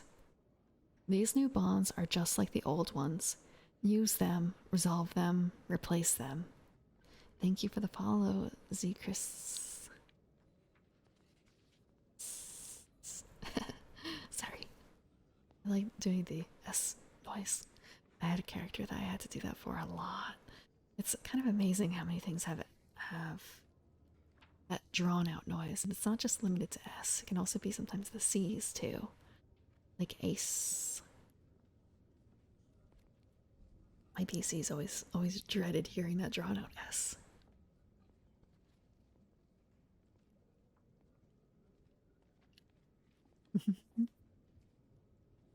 Next is alignment. Alignment is your character's way of thinking and moral compass. For the character, this can be an ethical ideal, religious strictures, or maybe just a gut instinct. It reflects the things your character might aspire to be. It can guide you when you're not sure what to do next. Some characters might proudly proclaim their alignment, while others might hide it away. A character might not say, I'm an evil person, but may instead say, I put myself first. That's all well and good for a character, but the world knows otherwise. Buried deep down inside is the ideal self a person wants to become. It is this mystic core that certain spells and abilities tap into when detecting someone's alignment. Every sentient creature in Dungeon World bears an alignment, be they an elf, a human, or some other stranger thing. The alignments are good, lawful, neutral, chaotic, and evil. Each one shows an aspiration to be a different type of person. Lawful creatures aspire to impose order on the world, either for their own benefit or for that of others. Chaotic creatures embrace change and idealize the messy reality of the world, prizing freedom above all else. Good creatures seek to put others before themselves. Evil creatures put themselves first at the expense of others. A neutral creature looks out for itself so long as that doesn't jeopardize someone else's well-being. Neutral characters are content to live their lives and pursue their own goals and let others do the same. Most creatures are neutral. They take no particular pleasure in harming others, but will do it if it is justified by their situation. Those that put an ideal, be it law, chaos, good, or evil, above themselves are harder to find. Even two creatures of the same alignment can come into conflict. Aspiring to help others does not grant infallibility. Two good creatures may fight and die over two different views of how to do right. Just thinking how I... the one time I did play Dungeon World, we did in fact have an evil character, capital E, evil. And he did, in fact, have to pass an alignment check at one point, very specifically, because we were supposed to be a band of 6 heroes. And the DM knew he was evil. He was a cultist, of course he was evil. I should very specify, like, capital E evil. And he used his ability, his cultist ability, to basically fake his alignment just for that check. Otherwise he would have died a lot sooner. Let's see. And no one believed that he would actually pass the check. No one. Not even himself, unless he did that one alignment shift. Changing alignment. Alignment can and will change. Usually, such a change comes about as a gradual move toward a decisive moment. Anytime a character's view of the world has fundamentally shifted, they can choose a new alignment. The player must have a reason for the change, which they can explain to the other players. In some cases, a player character may switch alignment moves while still keeping the same alignment. This reflects a smaller shift, one of priority instead of a wholesale shift in thinking. They simply choose a new move for the same alignment from below and mention why their character now sees this as important. Lawful. Uphold the letter of the law over the spirit. Fulfill a promise of import. Bring someone to justice. Choose honor over personal gain. Return treasure to its rightful owner.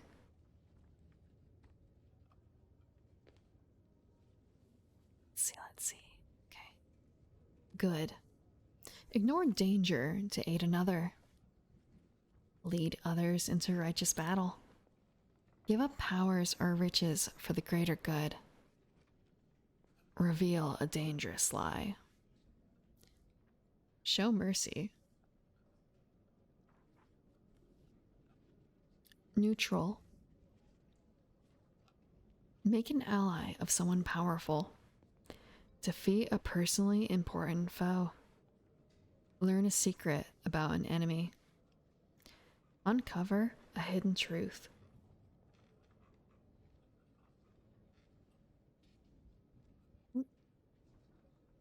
Let's work. Sorry. Oh no, I lost the book. Where'd the book go? Come back, book. Come back. Chaotic. Reveal corruption. Break an unjust law to benefit another. Defeat a tyrant. Reveal hypocrisy. Evil. Take advantage of someone's trust. Cause suffering for its own sake. Destroy something beautiful. Upset the rightful order. Harm an innocent.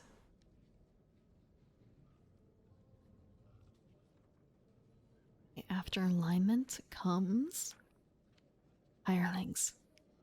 Hirelings are something that aren't used very much in 5th edition anymore, are they?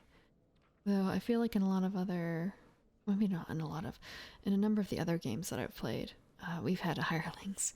Because you always need someone to do your bidding when you're too busy, don't you? You need someone to carry your sacks if you're a mage and you're too weak to carry them yourselves, or all the potions and other things that you might need. You might need someone to care for your pack animals who are also carrying your stuff. If you're going dungeon delving and you want to travel a bit faster. What about that cart driver? This is all not reading from the book, sorry, this is just conjecture. And even in some other games, I'm thinking of, they have hirelings, and they might even have them as a stat. Like you have a 2 in hirelings, which means you have X amount of hirelings, or maybe a smaller number, but they're a little bit more powerful. Like maybe you have, maybe you're the leader of a mob or something. Well, maybe not a leader, like a more minor leader, because if you're an early level character, like you're important, but are you really important enough to have your own mafia? Unless it's more like a school gang, maybe? That might be a better way of putting it. But it feels like they've dropped out of D&D 5e. There's no mention of hirelings, is there, in the book, in the base book? Actually, I guess there are, but it's in the equipment section ish, right? Like things that you can buy, trade services. I think people just look at the price and say, no, cannot afford that. Too expensive. Too expensive. I can carry that myself because I ignore encumbrance.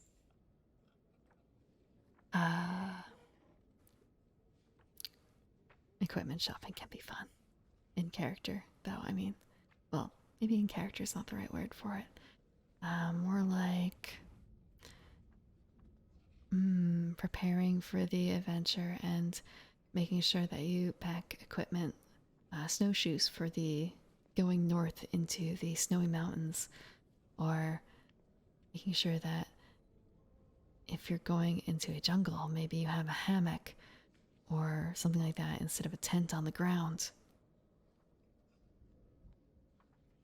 And don't forget the clothes that are appropriate for the trip as well. Clothes shopping. Doesn't matter what they look like as long as they have the appropriate tags. And also, well, unless in exploring, more so.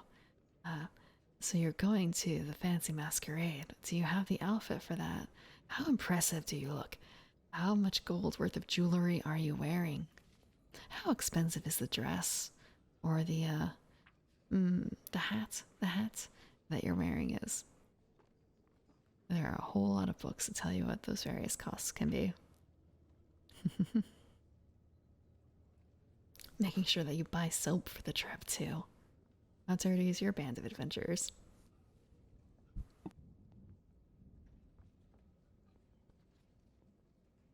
Let's see. And the hirelings can carry that soap for you.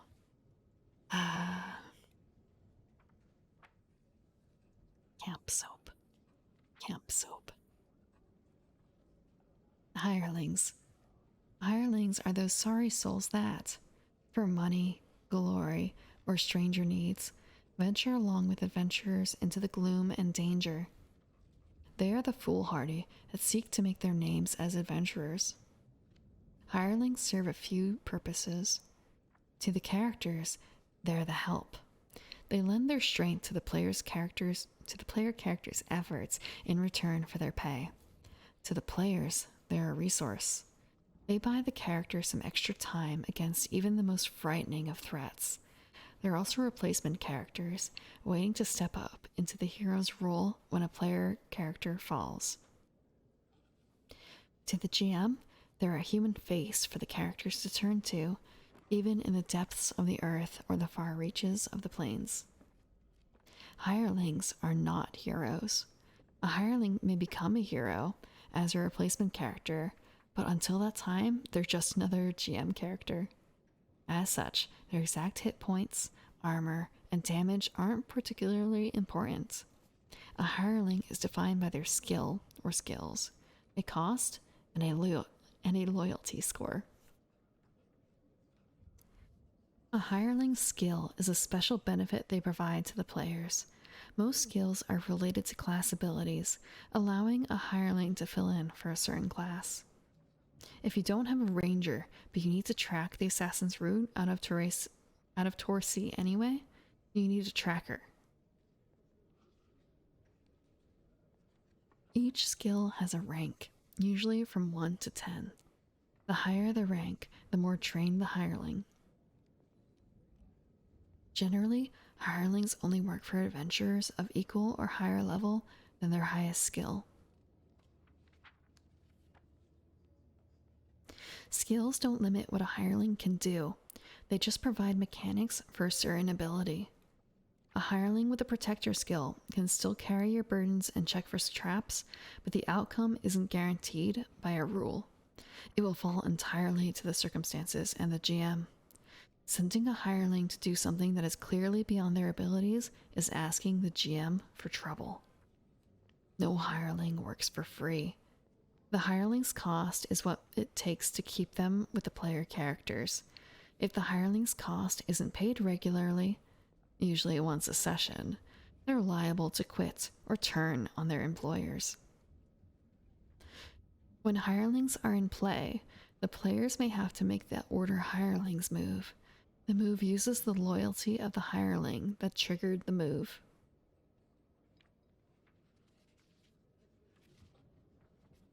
Hirelings do what you tell them to, so long as it isn't obviously dangerous, degrading, or stupid, and their cost is met. When a hireling finds themselves in a dangerous, degrading, or just flat out crazy situation due to your orders, roll plus loyalty. On a 10 plus, they stand firm and carry out the order. On a 7 to 9, they do it for now, but come back with serious demands later. Meet them or the hireling quits on the worst terms. Making a hireling. Hirelings are easy to make on the fly. When someone enters the player's employ, note down their name and what cost they've agreed to, as well as any skills they may have. Start with a number based on where the hireling was found. Hireling in villages start with 2 through 5. Town hirelings get 4 through 6. Keep hirelings are 5 through 8. City hirelings are 6 through 10. Distribute the hireling's number between loyalty, a main skill, and 0 or more secondary skills. Starting loyalty higher than 2 is unusual, as is starting loyalty below 0. Choose a cost for the hireling and you're done. A hireling's stats, especially their loyalty, may change during play as a reflection of events. A particular kindness or bonus from the players is worth +1 loyalty forward. Disrespect is -1 loyalty forward. If it's been a while since their cost was last paid, they get -1 loyalty ongoing until their cost is met. A hireling's loyalty may be permanently increased when they achieve some great deed with the players. A significant failure or beating may permanently lower the hireling's loyalty.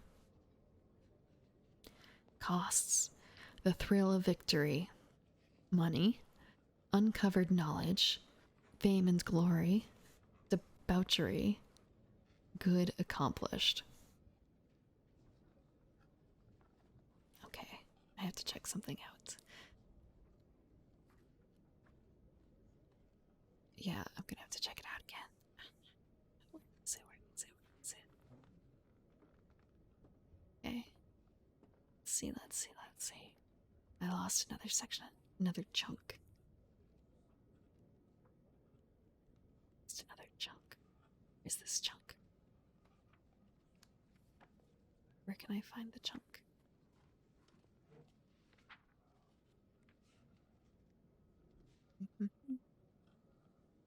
Where is the book?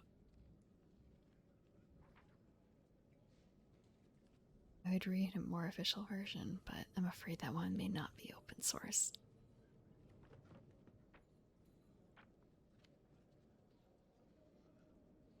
Unless I go here. Go here. Oh no. Taking forever to load. I don't know. I haven't really encountered this sort of loyalty system before for hirelings. It seems well thought out. Like, it's good to have a loyalty score for it. And I guess people in cities are going to be more effective at whatever they do than some that you find in just some small town. It's neat. So just double checking. So it may not be, I guess, a like monetary cost. I thought it was going to be a bit more of a monetary cost. I mean, I'm sure how to put it. Like, they do describe a cost, one of the costs of a hireling as money, but at the same time, it might be more of usually like money plus something else, you know? Like if you pick up the bright-eyed young squire who really wants to do good in the world. So it would be, he might just be willing to pass on money as long as you keep proving that you're someone who is going to do good in the world. That kind of thing.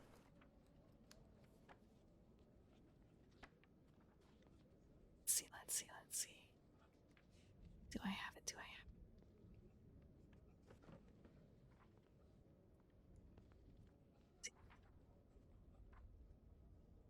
Spawn. Thanks, hireling there. Okay.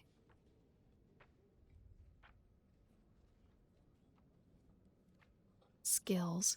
When you make a hireling, distribute points among one or more of these skills. Adept.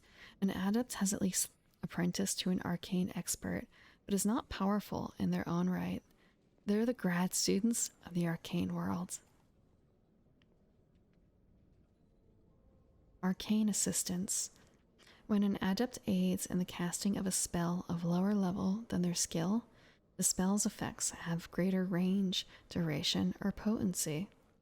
The exact effects depends on the situation and the spell and are up to the GM. The GM will describe what effects the spell or what effects the assist will add before the spell is cast. The most important feature of casting with an adept is that any negative effects of the casting are focused on the adept first. Ooh, that's just thinking. Just thinking on a 7 through 9. I want to say. So what happens? I guess you can't make them. You can't forget the spell necessarily if you're using an adept.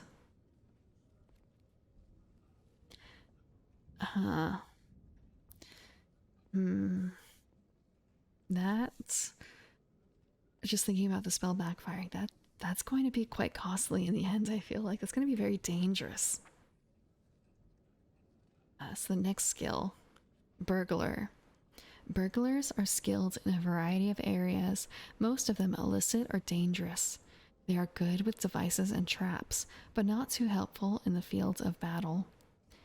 Experimental trap disarming. When a burglar leads the way, they can detect traps almost in time. If a trap would be sprung while a burglar is leading the way, the burglar suffers the full effects, but the player gets plus skill against the trap and add the burglar skill to their armor against the trap. Most traps leave a burglar in need of immediate healing. If the players make camp near the trap, the burglar can disarm it by the time camp is broken. Hello, V. Hope you're having a good evening. I'm reading through Dungeon Worlds. I am going through the hirelings area. It's page 30. Let me check. 38? Yeah, page 38-ish right now. And hirelings is something not specific to Dungeon World. There are hirelings in other games, but this one seems like it's a well thought out hireling process. And they seem very important. Minstrel. Minstrel is a skill of the hireling. When a smiling face is needed to smooth things over or negotiate a deal, a minister is always happy to lend their services for the proper price. A hero's welcome. When you enter a place of food, drink, or entertainment with a minstrel, you will be treated as a friend by everyone present, unless your actions prove otherwise. You also subtract the minstrel skill from all prices in town. That's really good. I suppose it depends on what kind of campaign you're running, but for a longer campaign, I think that would be very good. In a more traditional setting where there are towns. Priest. Priests are the lower ranking clergy of our religion, performing minor offices and regular sacraments. While not granted spells themselves, they are able to call upon their deity for minor aid. Oh, they get 2. Ministry. When you make camp with a priest, if you would normally heal, you heal plus skill hit points.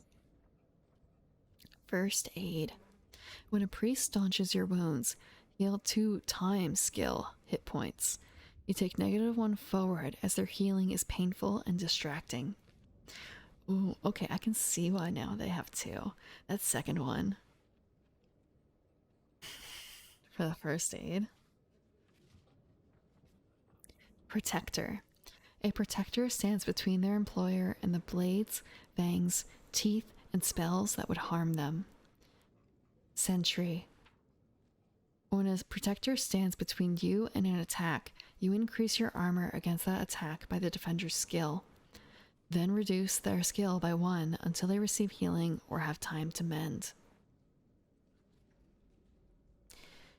Intervene is the other protector thing.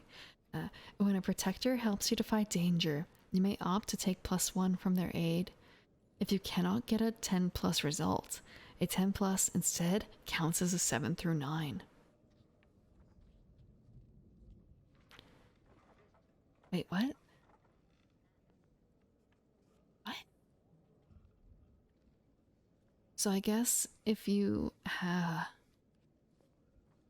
I don't know if I understand that sentence. All I can think of is if you have, say, a -3 in something because of stuff when you're doing your roll, because you're rolling 2d6, and if you have a -3, you cannot possibly get 10 or higher, right? So, actually, I guess in that case it would be if you have a -4, because intervene is giving you a +1. So I guess if you would have a -4 in your roll, this changes it to be 10 plus. No.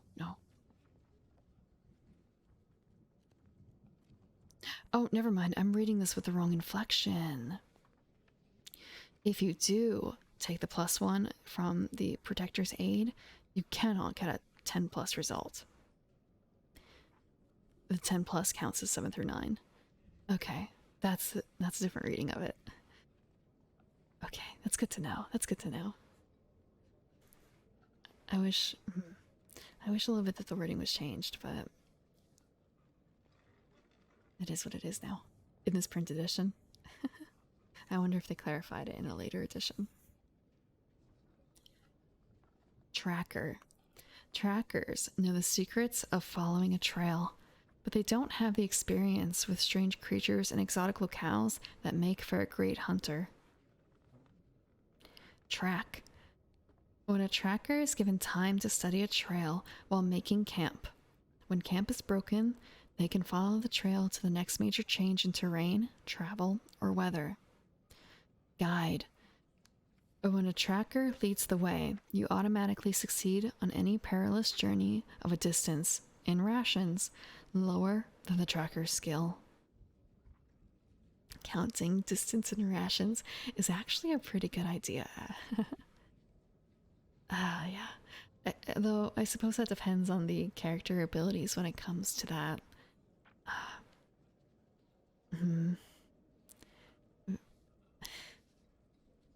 That's another thing that a lot of players somewhat gloss over, isn't it?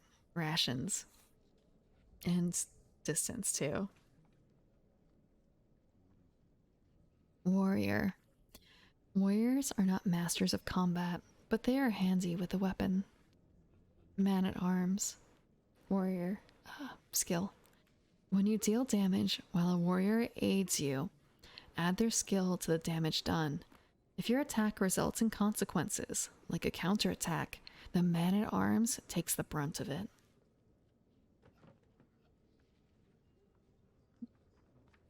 So I wonder if all those consequences at the end of that sort of thing counts as the doing something dangerous for you, if that requires a higher cost to be paid later.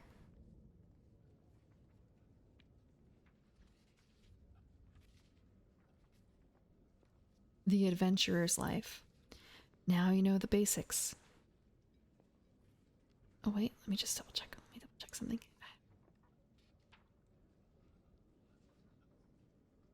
Okay. Let me see.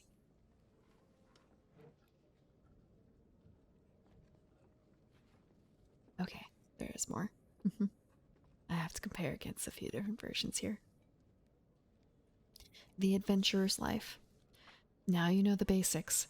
It's time you found out what the adventurer's life is really like. They say it's all gold and glory. That's sometimes true, but sometimes it also means digging through otiug waste for a chance at one more gold coin. Dungeons. As an adventurer, you'll spend a lot of time in dungeons. The word dungeon conjures up an image of the stony halls under a castle where prisoners are kept, but a dungeon is really any place filled with danger and opportunity.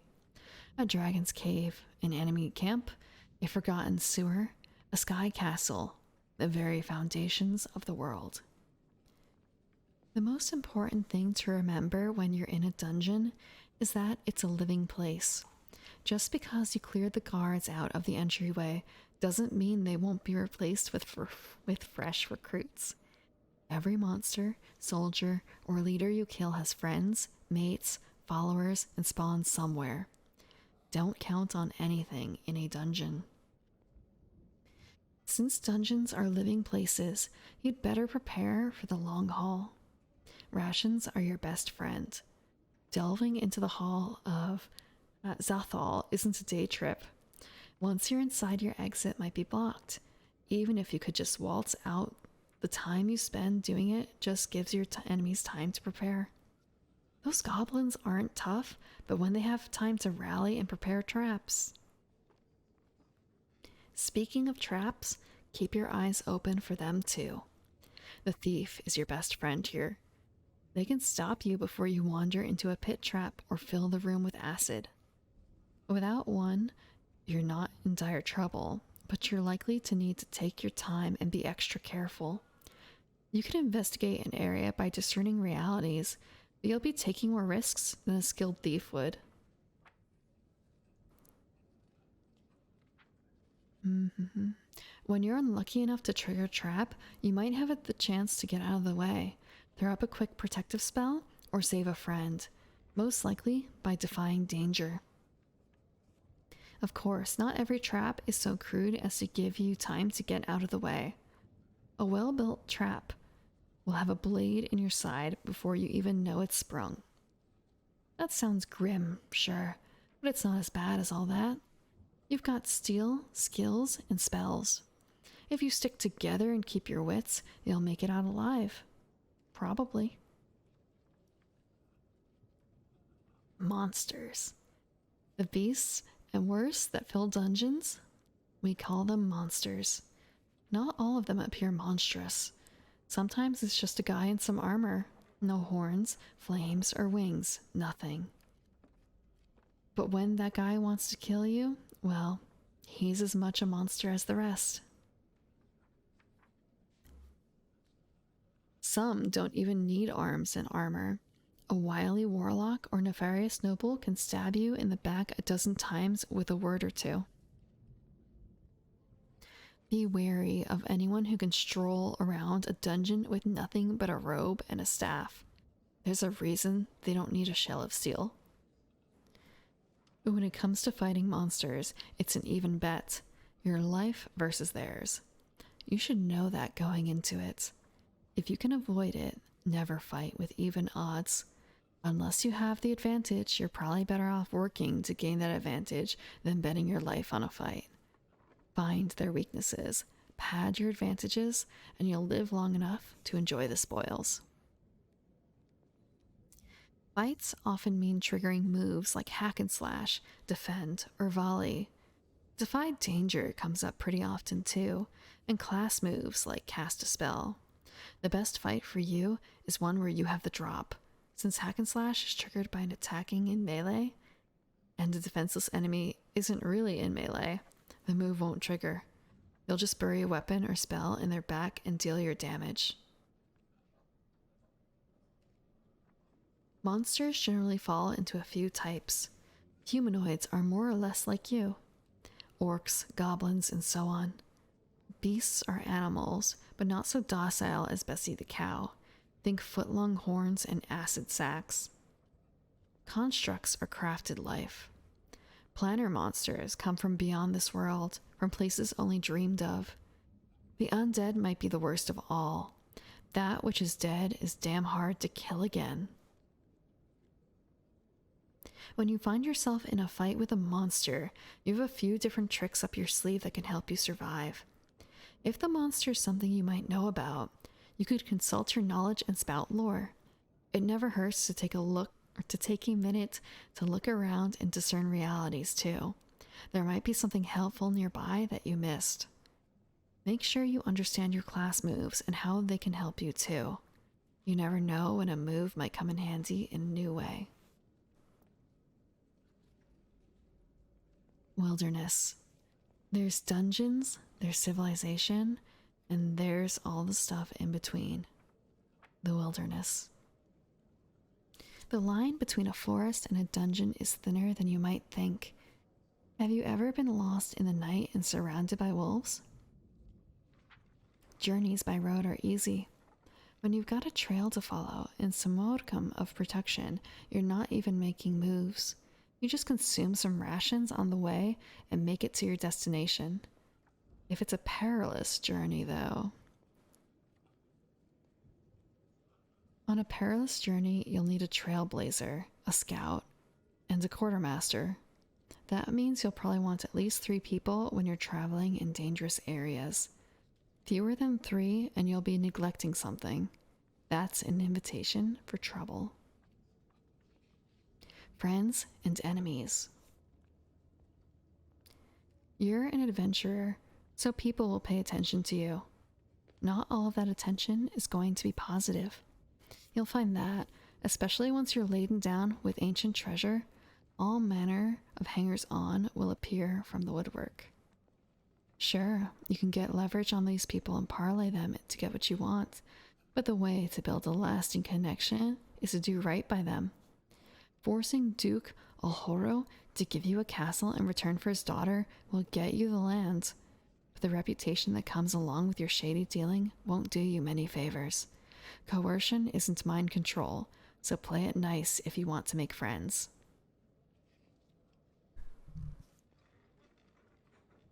Magic, though, that just might be mind control. The morality of it's debatable, but you can bend someone to your will if you don't mind tossing their free will in the corner. It's worth keeping track of who's got your back and who'd sooner stab you in it. The GM will be doing the same, and the worst enemy is the one you don't know. You're not the only ones in Dungeon World with grand designs. While you live the adventurer's life, with no fixed address to give, other folks are likely to be more settled. Knowing where the blacksmith is that does the best work, or which town's inns will put you up free of charge, is a fine thing indeed. Keep in mind that not all power is physical. Even if you could take down King Arlon in a fight, you'll just be inviting retribution from his kin, allies, and court. Station is its own kind of power, apart from might and magic. The world. You're an adventurer. You're a big deal. But there are other forces at work too. The world will go on without you. If you don't deal with the goblin infestation in the sewers, maybe someone else will. Or maybe the goblins will take over the city. Do you really want to find out? A world in motion is a world waiting to be changed. Your choices of who to kill or not, or where to go, what bargains to make, it all changes the world you're in. Changing the world requires acting on it, making moves and pursuing treasure and exploration. Change comes in many forms, including experience used to level up and gain new abilities. Those abilities are then used to go back out into the world and stir things up. It's a cycle of change and growth for both you and the world you live in. Okay. Next is example of play. So this is how many pages? Let's check. Count. 1, 2, 3, 4. Looks like only 4 pages. Oh, let me just double check. Only 4 pages? 2, 3. Okay. Okay. That's what's missing.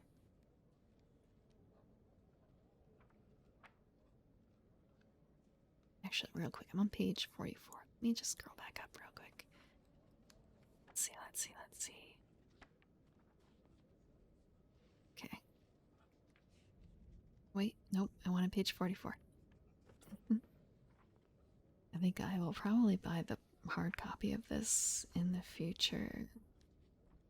What's the phrase? There's a couple people who I know go around to conventions and sell, maybe not hardcovers, soft covers. They sell physical books, and I prefer to buy it in person rather than online.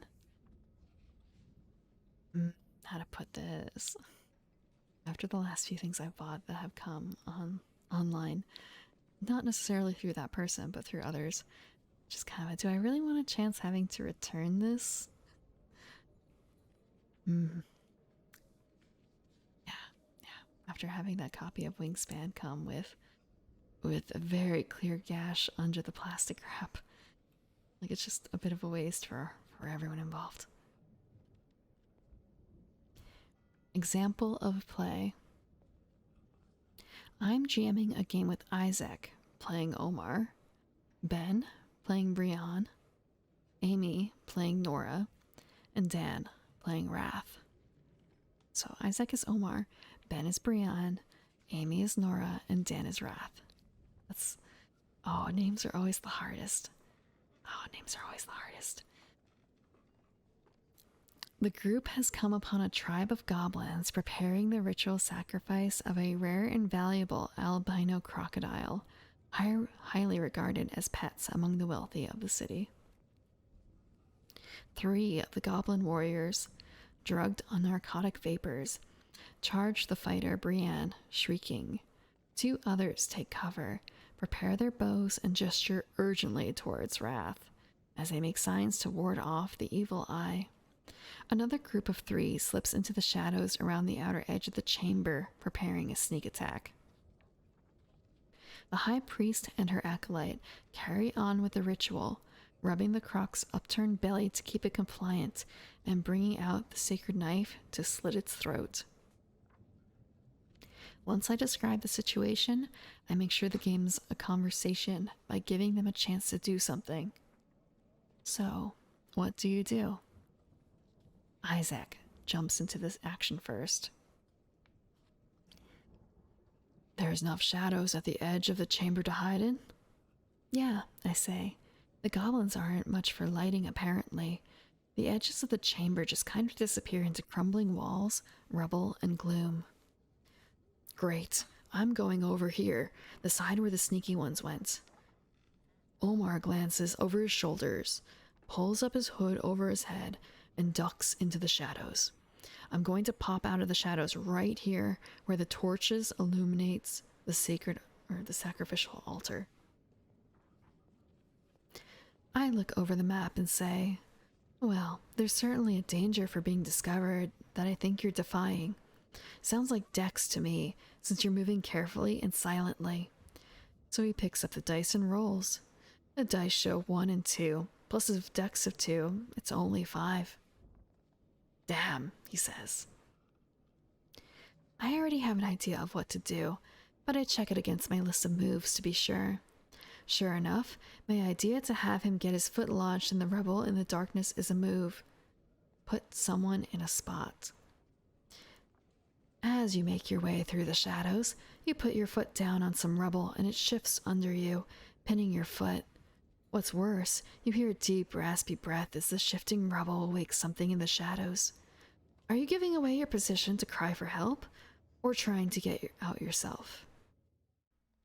I'm not sure.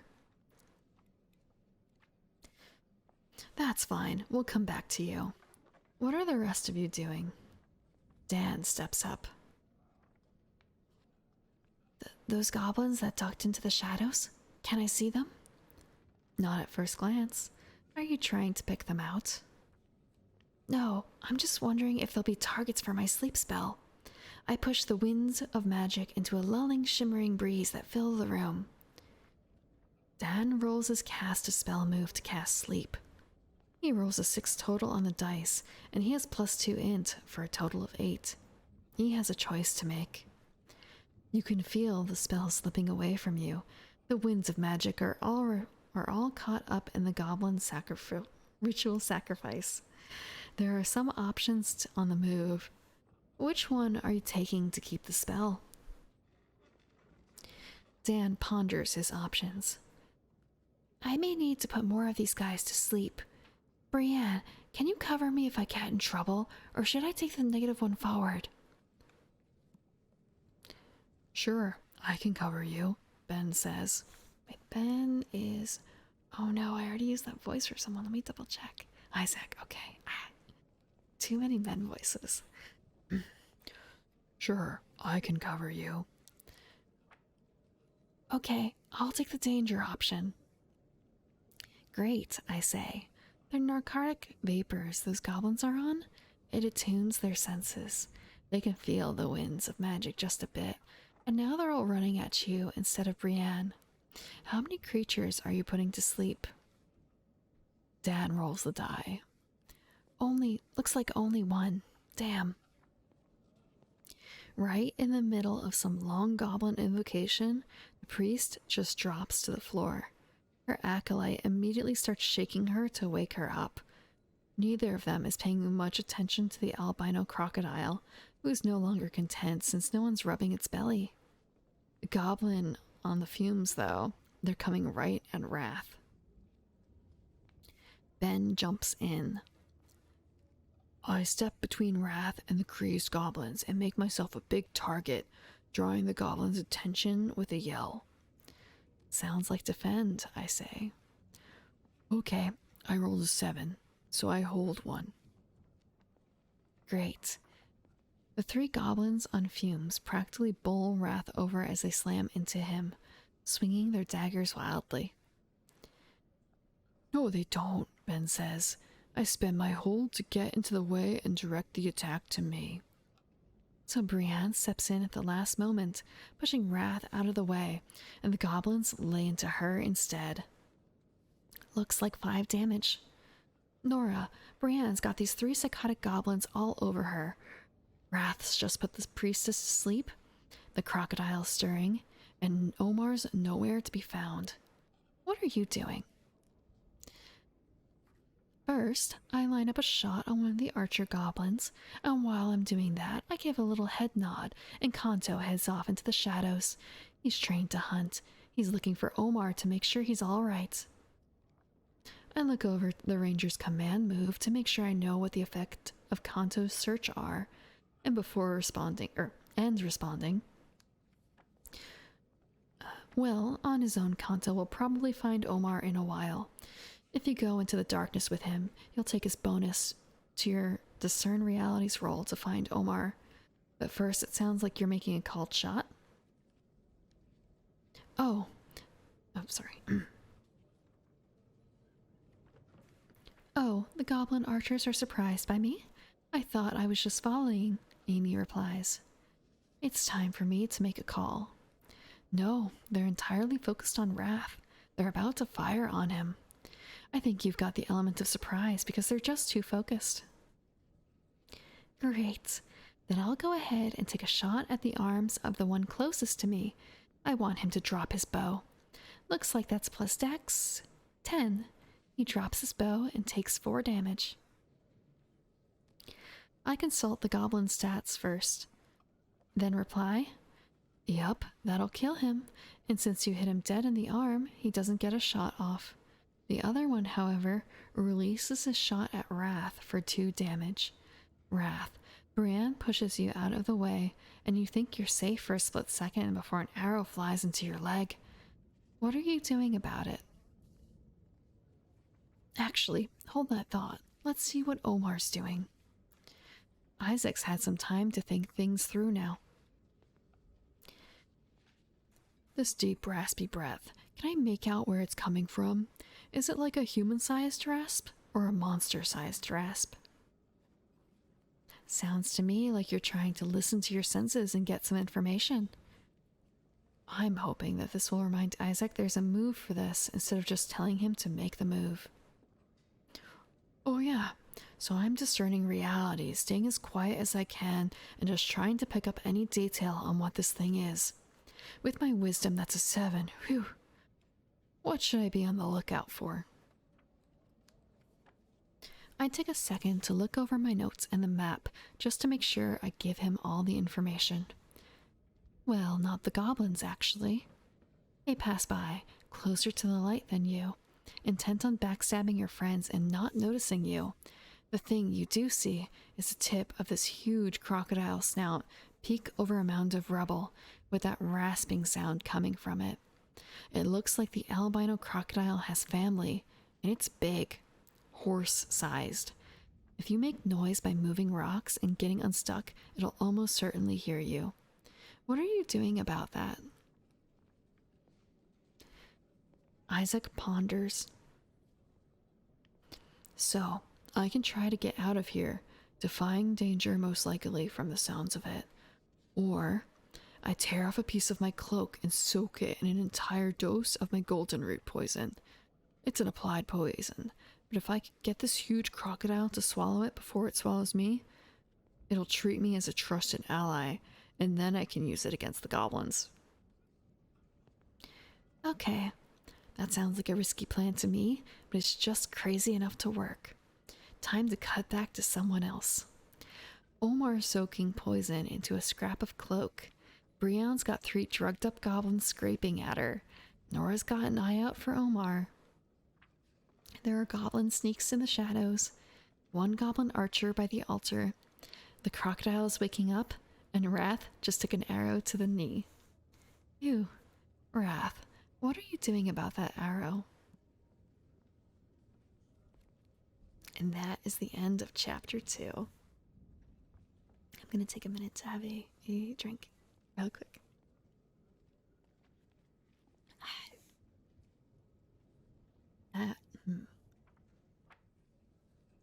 I can understand a bit why there's no like rounds and turns, but it still requires an attentive DM to make sure that no one is overlooked here. But it is very nice and flexible, I suppose, in that you can bounce back and forth between people. Not everyone has to go in the exact same order as they were before. Or maybe there's an action that you intend to take that should logically take longer than some other ones, so they might take a little bit longer to get back to you. Let's see. Next is chapter 3, which is making a character. Making a character.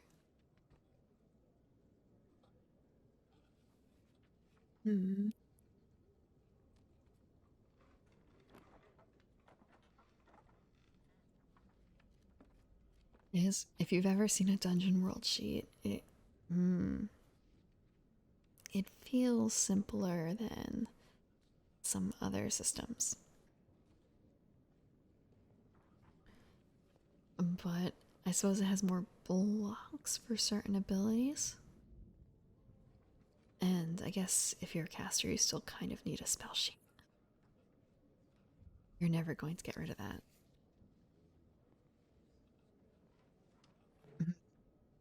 Actually, I wonder if there is a quick character sheet I can pop up. There has to be. Unless I just have to show it via some other means. Check. Can I pop up another copy of this? Can I pop up another copy? Oh no, that's not the entire thing. There's gotta be a character sheet at the end of this.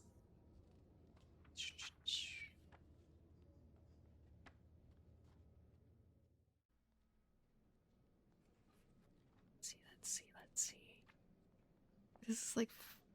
Oh, I might not have it in here. No, I don't. I have like 200 pages converted over. It does not include the character sheet. Let's see, maybe it's in a different place. No. It's not at the end. I was hoping that it would be meant. Like, do they not have a character sheet as an example in the book? I understand that it feels a bit strange sometimes to have a character sheet in the book because you need to practically destroy the book to get a good copy out of it. Maybe... I think there's... Okay, character sheets. Let me just look at this. Character sheets in a new window. This is from the SRD. Does it depend on what kind of character? Oh, it does.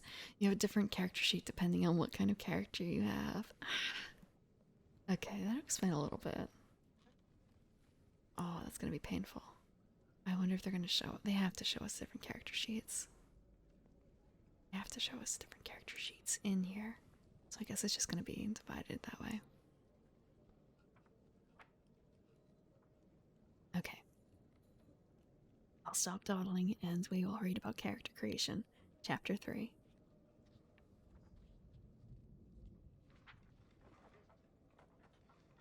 Making Dungeon World characters is quick and easy.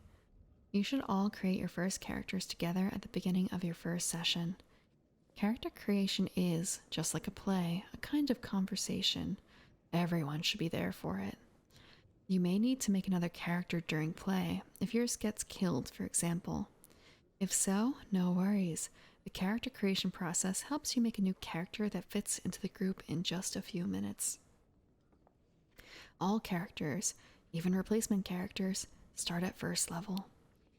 Most everything you need to create a character you'll find on the character sheets. These steps will walk you through filling out a character sheet. The first step, choose a class. Look over the character classes and choose one that interests you. To start with, everyone chooses a different class. There aren't two wizards. If two people want the same class, talk it over like adults and compromise. Example: I sit down with Paul and Shannon to play a game run by John. I've got some cool ideas for a wizard, so I mentioned that would be my first choice.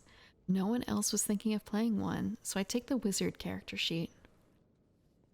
It does kind of suck that you can't have two people with the same class, but at the same time, it's the classes are fairly strict.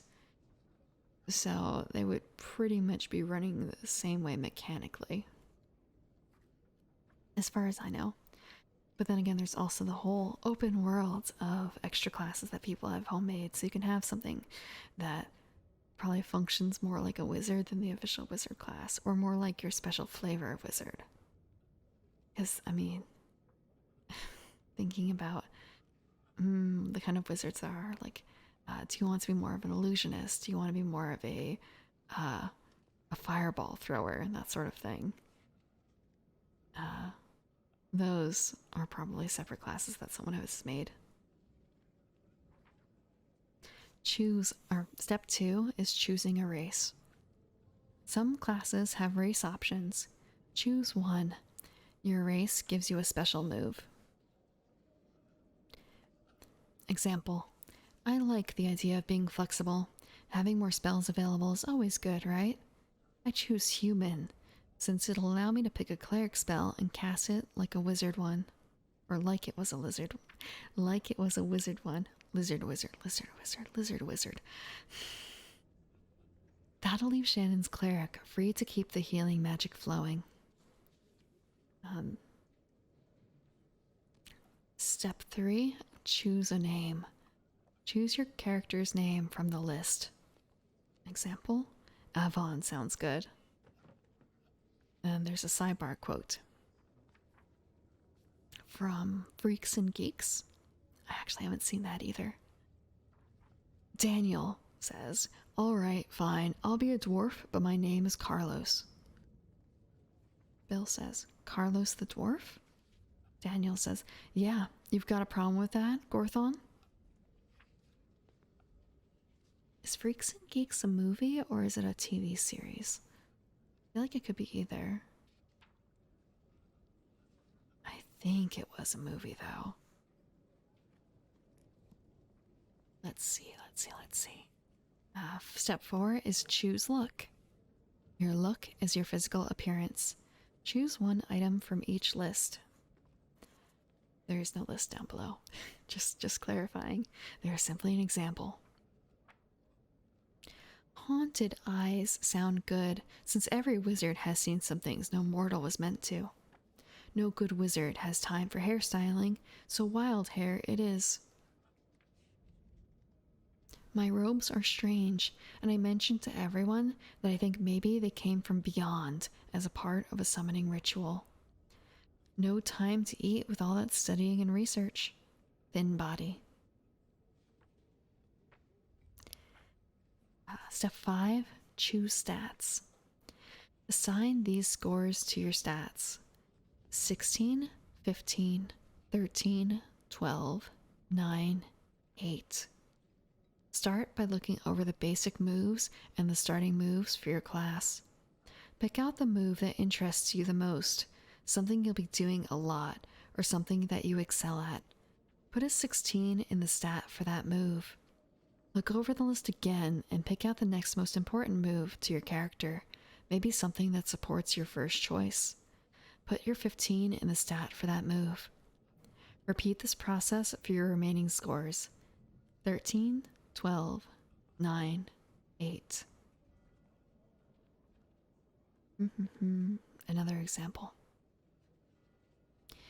It looks like I need intelligence to cast spells, which are my thing, so my 16 goes there. The defy danger option for dexterity looks like something I might be doing to dive out of the way of a spell, so that gets my 15. A 13 wisdom will help me notice important details and maybe keep my sanity based on the defy danger move. Charisma might be useful in dealing with summoned creatures, so I'll put my 12 there. Living is always nice, so I'll put my 9 in Constitution for some extra hit points. Strength gets the 8. Strength dump wizard. Strength dump wizard. Okay. Let's see. Step 6 is figure out modifiers. Next, you need to figure out the modifiers for your stats. The modifiers are what you use when a move says plus dex or plus charisma. If you're using the standard character sheets, the modifiers are already listed with each score. So a score of 1 through 3 has a modifier of -3. A score of 4 through 5 has a modifier of -2. A score of 6 through 8 has a modifier of -1. A score of 9 through 12 has a modifier of 0. A score of 13 through 15 has a +1 modifier. A score of 16 through 17 is a +2 modifier. And a score of 18 has a +3 modifier. Step 7 is setting up maximum hit points. Your maximum hit point, or hit points, is equal to your class's base hit points plus Constitution score. You start with your maximum hit points. Base 4 plus 9 con gives me a whopping 13 hit points. Okay, I misread that for a second. I was thinking like, wait, plus 9 con? But the modifier only goes up that high, but con score. So you could, I guess, thinking, like if you put your con modifier as a wizard, like 15 plus 4. It could theoretically, if you put intelligence at 15 and let me check. And if you put your if you put your intelligence as your second score and you put con as your first, you could have a hit points of 20 as a wizard. I have to wonder like how that compares against some of the other classes. How much you're, I don't want to say giving up, because like putting con that high, it's not the worst idea, but like it should be the highest, unless you've, unless you're accepting of that sort of game.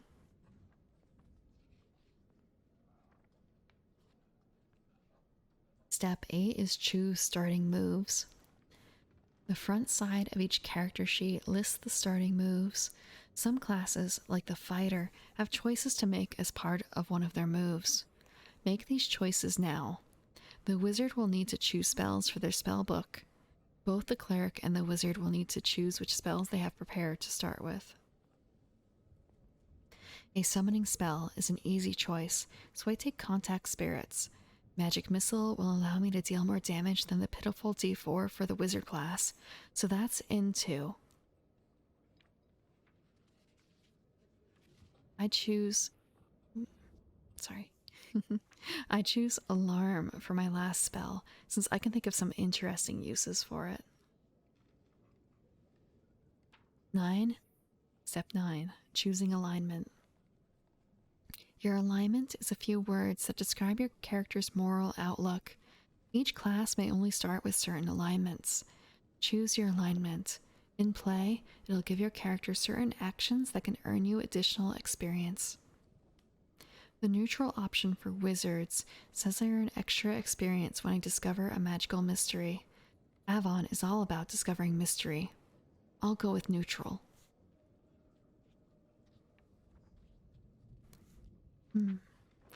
10. Step 10. Choose gear. Each class has choices to make for starting gear. Keep your load in mind. It limits how much you can easily carry. Make sure to total up your armor and note it on your character sheet. I'm worried about my hit points, so I take armor over books. A dagger sounds about right for rituals. I choose that over a staff. It's a toss-up between the healing potion and the antitoxin, but healing wins out. I also end up with some rations. Step 11. Introduce your character. Now that you know who your character is, it's time to introduce them to everyone else. Wait until everyone's finished choosing their name, then go around the table. When it's your turn, share your look, class, and anything else pertinent about your character. You can share your alignment now, or keep it a secret if you prefer. This is also the time for the GM to ask questions. The GM's questions should help establish the relationships between characters. What do you think about that? And draw the group into the adventure. Does that mean you've met Grunlock before? The GM should listen to everything in the description and ask about anything that stands out. Establish where they're from, who they are, how they came together, or anything else that seems relevant or interesting. This is Avon, mighty wizard. He's a human with haunted eyes, wild hair, strange robes, and a thin body. Like I mentioned before, his robes are strange because they're literally not of this world. They came to him as part of a summoning ritual. Choose bonds. Once everyone has described their characters, you can choose your bonds. You must fill in one bond, but it's in your best interest to fill in more. For each blank, fill in the name of one character. You can use the same character for more than one statement. Take some time to discuss the bonds and let the GM ask questions about them as they come up. You'll want to go back and forth and make sure everyone is happy and comfortable with how the bonds have come out. Leave space to discover what each one might mean in play, too. Don't predetermine everything at the start. Once everyone's filled in their bonds, read them out to the group. When a move has your roll plus bond, you'll count the number of bonds you have with the character in question and add that to the roll. With everyone introduced, I choose which character to list in each bond. I have Paul's fighter Gregor and Shannon's cleric Brinton to choose from. The bond about prophecy sounds fun, so I will choose Gregor for it and end up with Gregor will play an important role in the events to come. I have foreseen it. It seems like the wizard who contacts things from beyond and the cleric might not see eye to eye, so I had Shannon's character and I get Brinton is woefully misinformed about the world. I will teach them all I can. I leave my last bond blank. I'll deal with it later. Once everyone is done, I read my bonds aloud, and we all discuss what this means about why we're together and where we're going. Step 13. Get ready to play. Take a little break. Grab a drink, stretch your legs, and let the GM brainstorm for a little bit about what they've learned about your characters. Once you're all ready, grab your dice and your sheet and get ready to take on the dungeon. Once you're ready, the GM will get things started as described in the first session chapter. That is the end of chapter 3. Let me just double check. That is the end of chapter 3. Yes, that is the end of chapter 3. I'm gonna take a quick break to get a refresher on my drink, but I will be back in a moment. So hold on, because chapter 4 is going to be bringing us basic moves. Basic moves. Okay. After basic moves comes special moves, and after that comes the actual classes, which we already covered a little bit, just an introduction. So, again, I will be right back. Feel free to get a drink yourself.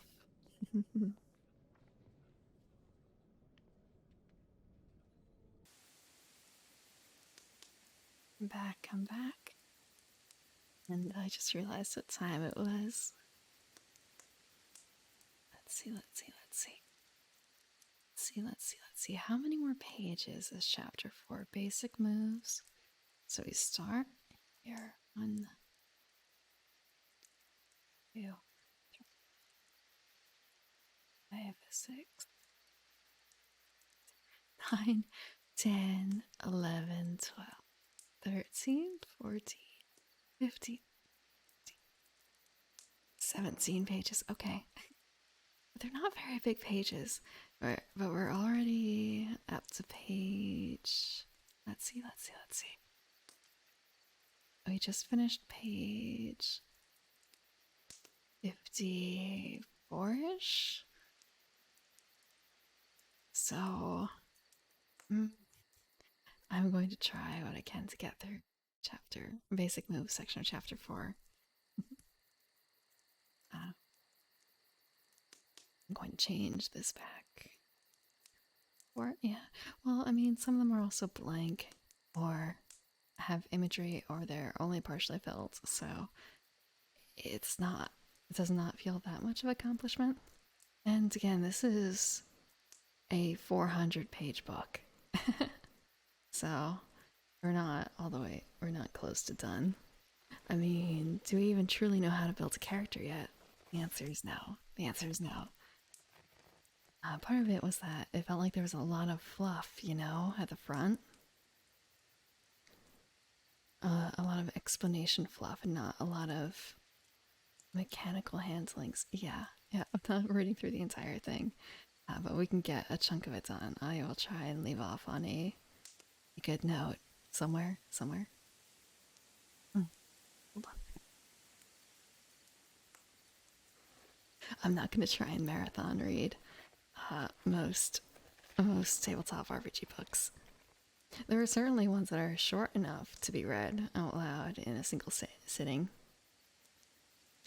but a lot of those are independent and they're very small creators. Very, very small. Although, then again, some of them are also quite large. Like I was reviewing, I shouldn't say large. Well known is probably a better word. Since I was reading through some of the Grant Howitt monthly stuff, is 1-page series pretty much. And how long does it take to read 1 page of games, or rather 1 sheet of game? Not very long. Not very long at all. I forgot to check what this month's one is. I thought. Wait. Last month was a game about being a knockoff mascot, and the entire purpose of the game was you and your friends, the knockoff mascots, are like so rage-filled against the actual official mascot that you intend to kill him. And it was a bit of blackjack at the end.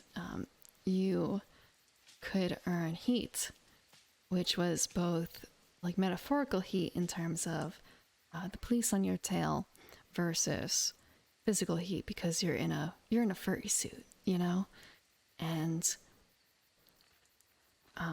you wanted to get the closest to 21 without going over by the end because you seem really, really cool if you're like super wanted, but if you're too wanted, the cops actually catch you. If you hit over 21, you go to jail for murdering the official mascot. But whoever is the highest under 21 becomes the next official mascot. And then the cycle continues. Or so they say. It seemed like a fun, I shouldn't say fun, silly game, because the game is all about murdering someone else simply because they are the rightful ruler of the domain of sport mascot, I guess. Although, actually, no, it doesn't have to be just sport. I think I remember reading about that.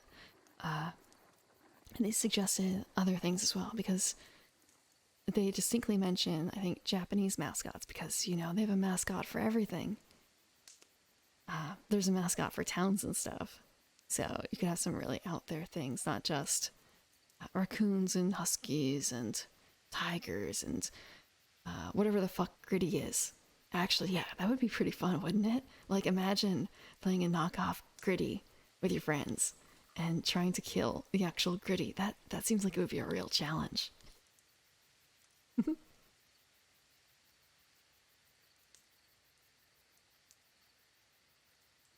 I think I have a concept now, if I ever run that game.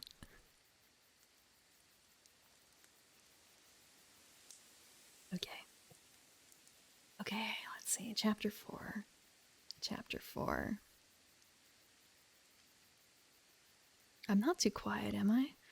I rebalanced a bit from last time. And trying replaying it like previous talks, it seemed a bit on the loud end, and I'm afraid I might have gone a little too low. Okay, thank you.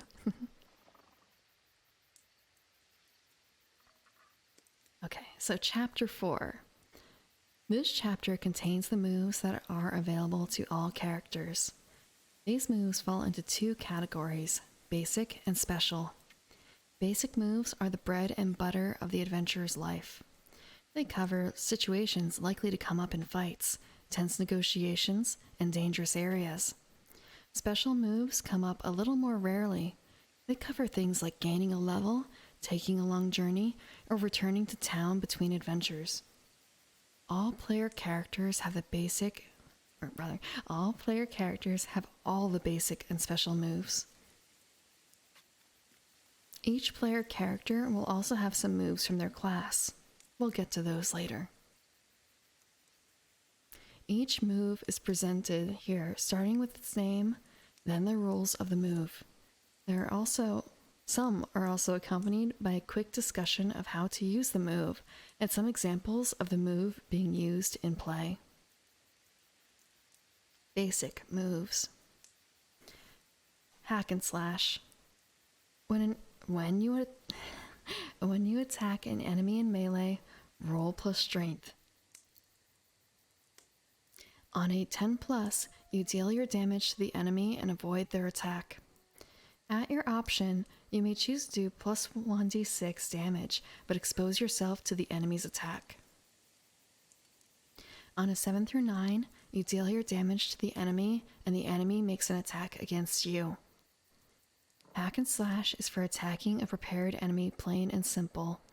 If the enemy isn't prepared for your attack, if they don't know you're there, or they're restrained and helpless, then that's not hack and slash. You just deal your damage or murder them outright, depending on the situation. Nasty stuff. The enemy's counterattack can be any GM move made directly with that creature. A goblin might just attack you back, or they might jam a poison needle into your veins. Life's tough, isn't it?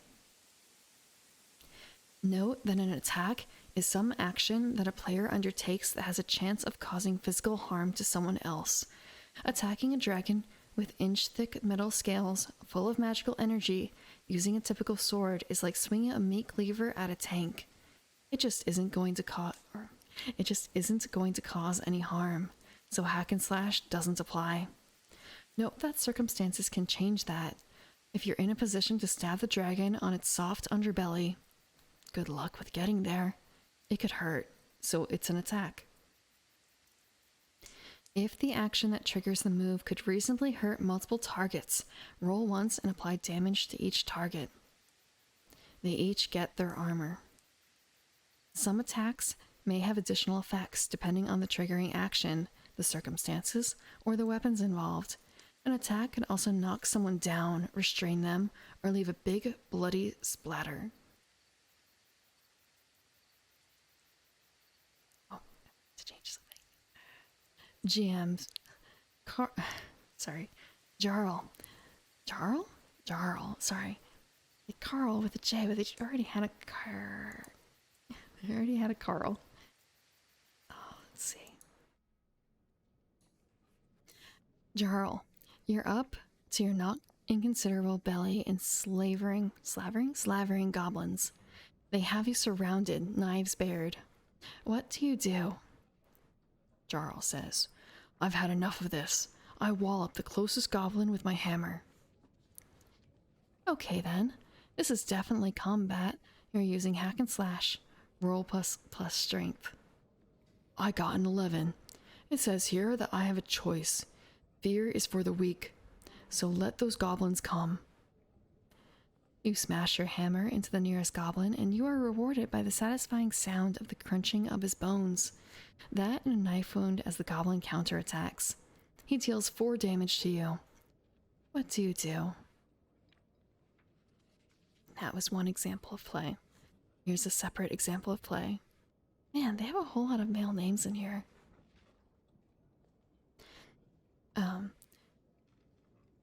GM asks, actually, how do you pronounce this? Cagus? Cagus. Cagus, from the shadows, you've got the drop on those orc warriors. Cagus replies, I leap out and bring my sword down in a sweeping arc. Like this. Yeah.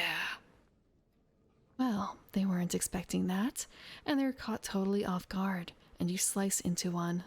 Roll damage. I deal 6 damage. The orc collapses in a bloody heap. The second orc freezes, and then he's grinning at you with that horrible tusked mouth, raising his signal horn from his belt. What do you do? Another example. The GM asks, Bartleby, you've got Finbar the Magnificent, mightiest duelist in the land, completely disarmed and at sword point. Bartleby replies, I won't let you betray me again, Finbar. I run him through. Well, okay, that's a hack and slash, roll plus strength. If you say so. I got a 7. Okay, you run him through because he can't even defend himself, and, wait. You know what? He's not in melee with you at all. He's helpless. Forget hack and slash. He's toast. He slumps to the ground, coughing up blood, but the sound of the guard alarm rings out. What do you do? That is the end of hack and slash. The next basic move is volley. Like volleyball, but simply volley. A volley of arrows. Volley. When you take aim and shoot an enemy at range, roll plus dex. On a 10 plus, you have a clear shot. Deal your damage. On a 7 through 9, choose one. Whichever you choose, you deal your damage. You have to move to get the shot, placing you in danger as described by the GM. You have to take what you can get. Negative 1d6 damage. You have to take several shots, reducing your ammo by 1. Volley covers the entire act of drawing, aiming, and firing a ranged weapon or throwing a thrown weapon. The advantage to using a ranged weapon over melee is that the attacker is less likely to be attacked back. Of course, they do have to worry about ammunition and getting a clear shot through. On a 7 through 9, read danger broadly. It can be bad footing or ending in the path of a sword, or maybe just giving up your sweet sniper nest to your enemies. Whatever it is, it's impending, and it's always something that causes the GM to say, what do you do? Quite often, the danger will be something that will then require you to dedicate yourself to avoiding it, or force you to defy danger. If you're throwing something that doesn't have ammo, maybe you've got a move that makes your shield throwable. You can't choose to mark off ammo. Choose from the other two options instead.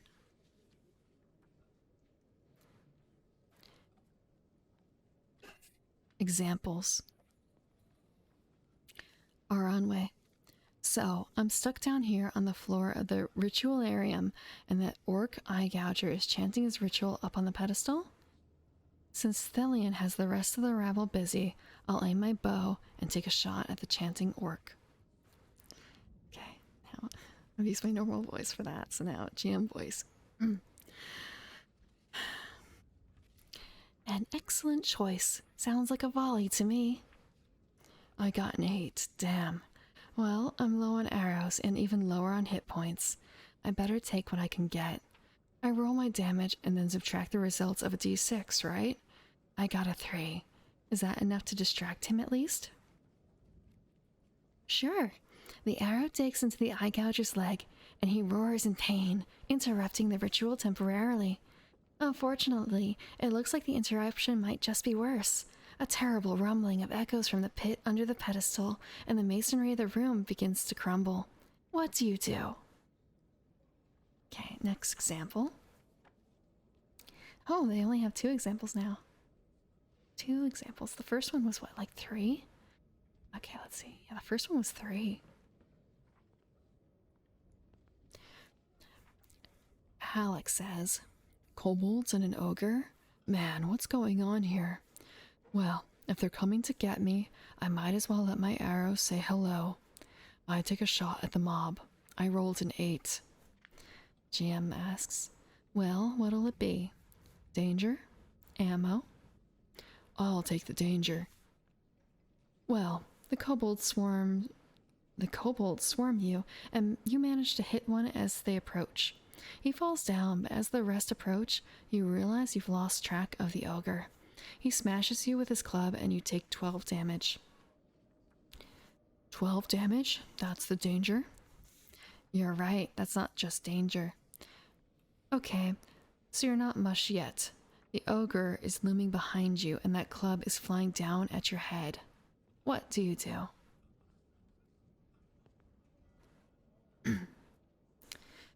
The next basic move is Defy Danger.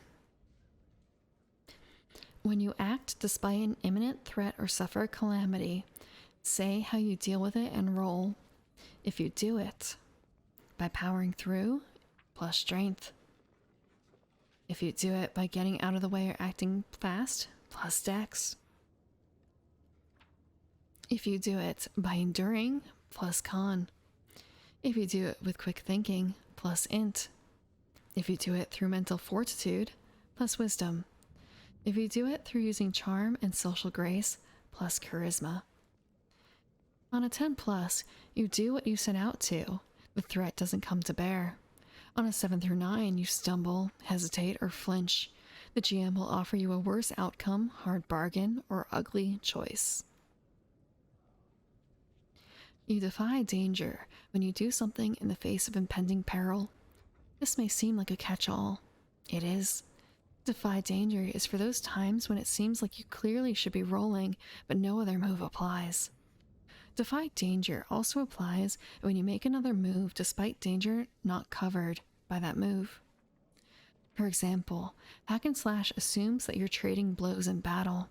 You don't need to defy danger because of the monster you're fighting unless there's some specific danger that wouldn't be a part of your normal attack. On the other hand, if you're trying to hack and slash while spikes shoot from hidden traps in the walls, those spikes are a whole different danger.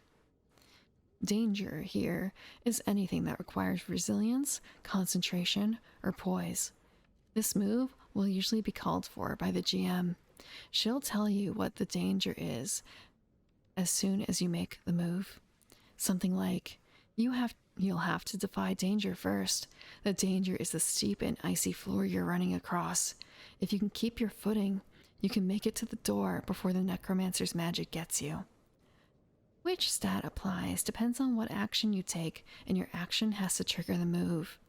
That means you can't defy danger from a steep and icy floor with a charming smile just so you can use charisma, since charmingly smiling at the icy floor does nothing to it. On the other hand, Making a huge leap over the ice would be strength. Placing your feet carefully would be dex, and so on. Make the move to get the results. Thank you. Thank you very much. Let's see. Okay, now we have Defy Danger, and we have examples for Defy Danger. The GM says, Emery, as you climb up the side of the ravine, you spy a cultist on a ledge nearby who evokes a frost spell and covers the side of the cliff with ice. If you want to keep climbing, you need to defy danger or you'll fall. Emery says, No way, I am too tough. I grit my teeth and I dig my nails into the wall, climbing one hand at a time. I'm using con, okay? I got an 8 though. Well, I think the only way you can gain any traction, tough guy, is if you use your dagger to pull yourself up the last few feet. It's going to be lodged in there until you have some time to pull it loose, and there's an angry spellcaster nearby. Emery says, I can always get a new dagger when I get home. Time to finish this climb and that cultist. Another example. Okay, the attack is swinging his burly third arm at you, knobby fingers gripping a broken branch. What are you doing, Valeria? So he wants to fight, huh? Let's do it. I hack and slash him, swinging my sword as legs. Now hold on there, champ. He's already got you at a disadvantage. You can jump into the fray, but you'll take that club head on unless you defy danger first. I can't do that noise in ASMR, can I? It's supposed to be like the... He's no match for Valeria the Red. I leap aside like a leaf in the wind, and then I start hacking and slashing. Defy danger with your dex, please and thank you. I'm a bit sad that I am going to lose a lot of those little noises. But that will have to wait until I have better soundproofing. 1 more month. Octavia. Another example. Oh, with an Octavia.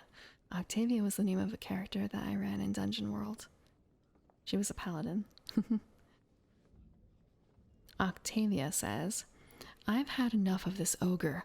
I'm going to drop my shield and swing my hammer in both hands. Hack and slash, right? GM says, you drop your shield? That's a bad idea. Now you have to defy danger because the ogre is going to bash you. Are you sure? Isn't that what hack and slash is? Trading blows and stuff? Yes, duh, of course. I need another cup of coffee. Hack and slash it is. Make your move. The next basic move is defend. When you stand in defense of a person, item, or location under attack, roll plus con. On a 10 plus, hold 3. On a 7 through 9, hold 1. As long as you stand in defense, when you or the thing you defend is attacked, you may spend hold 1 for 1 to choose an option.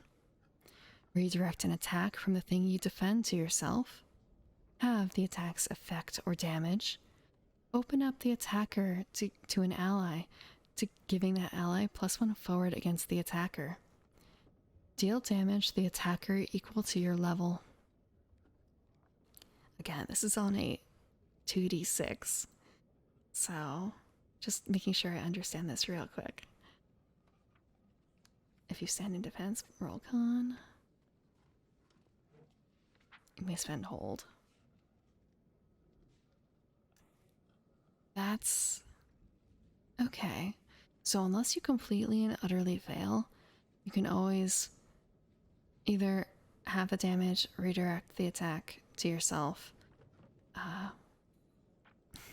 give someone else the +1 forward, or simply deal damage to the attacker. Defending something means standing nearby and focusing on preventing attacks against that thing or stopping anyone from getting near it. When you're no longer nearby or you stop devoting your attention to incoming attacks, then you lose any hold you may have had. You can only spend hold when someone makes an attack on you or the thing you're defending. The choices you can make depend on the attacker and the type of attack. In particular, you can't deal damage to an attacker who you can't reach with your weapon. An attack is any action you can interfere with that has a harmful effect, or has harmful effects. Swords and arrows are attacks, of course, but so are spells, grabs, and charges. If the attack doesn't deal damage, then having it means the attacker gets some of what they want, but not all of it. It's up to you and the GM to work out what that means, depending on the circumstances. If you're defending the gem eye of Orohut, and an orc tries to grab it from its pedestal, then half effect might mean that the gem gets knocked to the floor, but the orc doesn't get his hands on it yet. Or maybe the orc gets a hold of it, but so do you. Now you're both fighting over it, tooth and nail. If you and the GM can't agree on a halved effect, you can't choose that option. Defending yourself is certainly an option. It amounts to giving up on making attacks and just trying to keep yourself safe.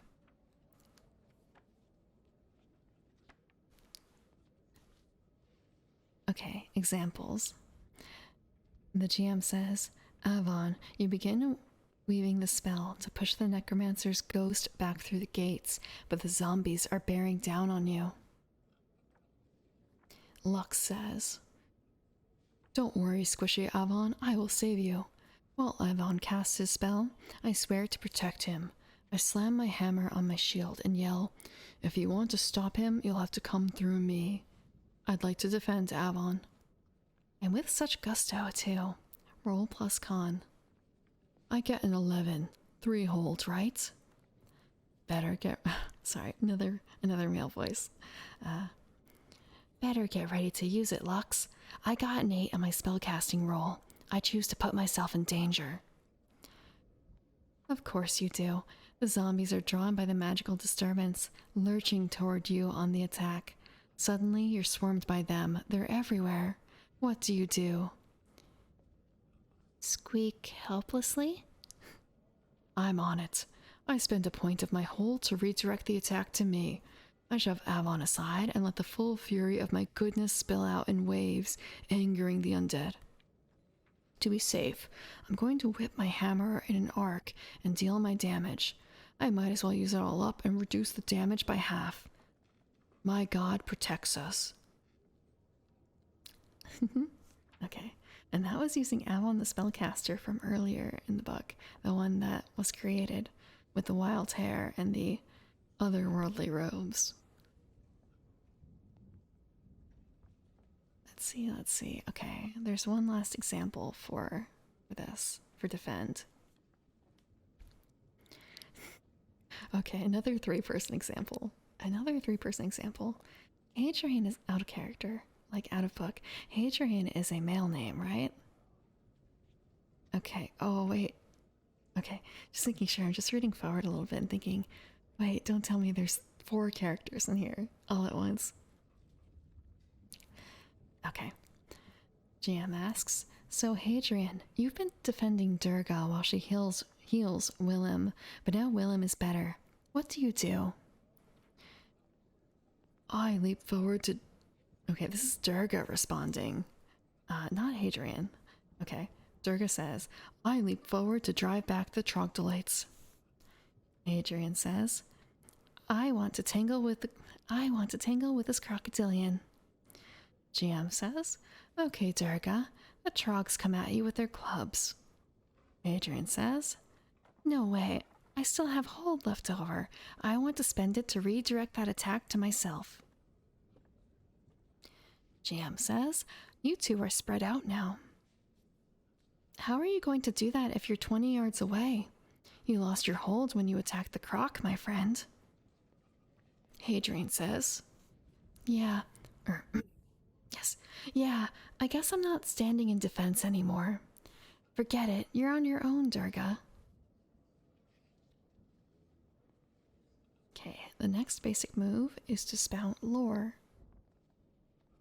When you consult your accumulated knowledge about something, roll plus int.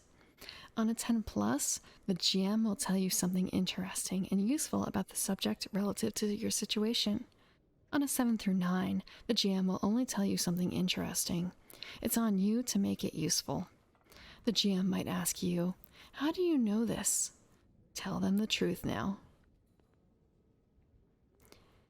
You spout lore anytime you want to search your memory for knowledge or facts about something. You take a moment to ponder the things you know about the Orcish tribes or the Tower of Uldamar, and then reveal that knowledge. The knowledge you get is like consulting a bestiary, travel guide, or library. You get facts about the subject matter. On a 10 plus, the GM will show you how those facts can be immensely useful. On a 7 through 9, they're just facts. On a miss, the GM's move will often involve the time you take thinking. Maybe you miss that goblin moving toward or moving around behind you, or the tripwire across the hallway. It's also a great chance to reveal an unwelcome truth. Just in case it isn't clear, the answers are always true, even if the GM had to make them up on the spot. Always say what honesty demands. Okay. Fenfarl example. Fenfarl says, "The floor was illusory. Damn those gnomes. Damn them straight to wherever gnomes go when they're dead." GM says, "Yup. You're in a murky pit, and there's a shadowy humanoid shape, mottled and eyeless, moving towards you, mumbling." Mumbling shape, huh? What is that thing? Is it going to attack me? I'm sure I've read about them somewhere before. Maybe at school? Could be. Spout lore. Bestow your knowledge upon me, brain. I rolled an 8. Well, of course you know of these things. The name escapes you, but you definitely remember a drawing of a creature like this. It was in a hallway, standing guard over something. You know there's a trick to get it to let you pass, but you can't quite remember. Why not? Obviously, I was hungover that day. I was a terrible student. A trick, you say? Another example. The last example for spout lore. Vidus says, "I got a 10 on my spout lore about this gilded skull." You're pretty sure you recognize the metalwork of Dis, the living city. And I did get a 10. Right, of course. Well, you recognize a few glyphs specifically. There are Freedy, marks of a fire spell, but they're different, a kind of transmutation magic. I bet if you cast a spell into the skull, it'll turn into a fire spell. Magic missiles of fire, hurrah! Okay, just checking how many more. We have 2, 3 more special moves, and I think I'm going to call it for tonight. Let's see. So, Discern Realities. Discern Realities was quite the fun one.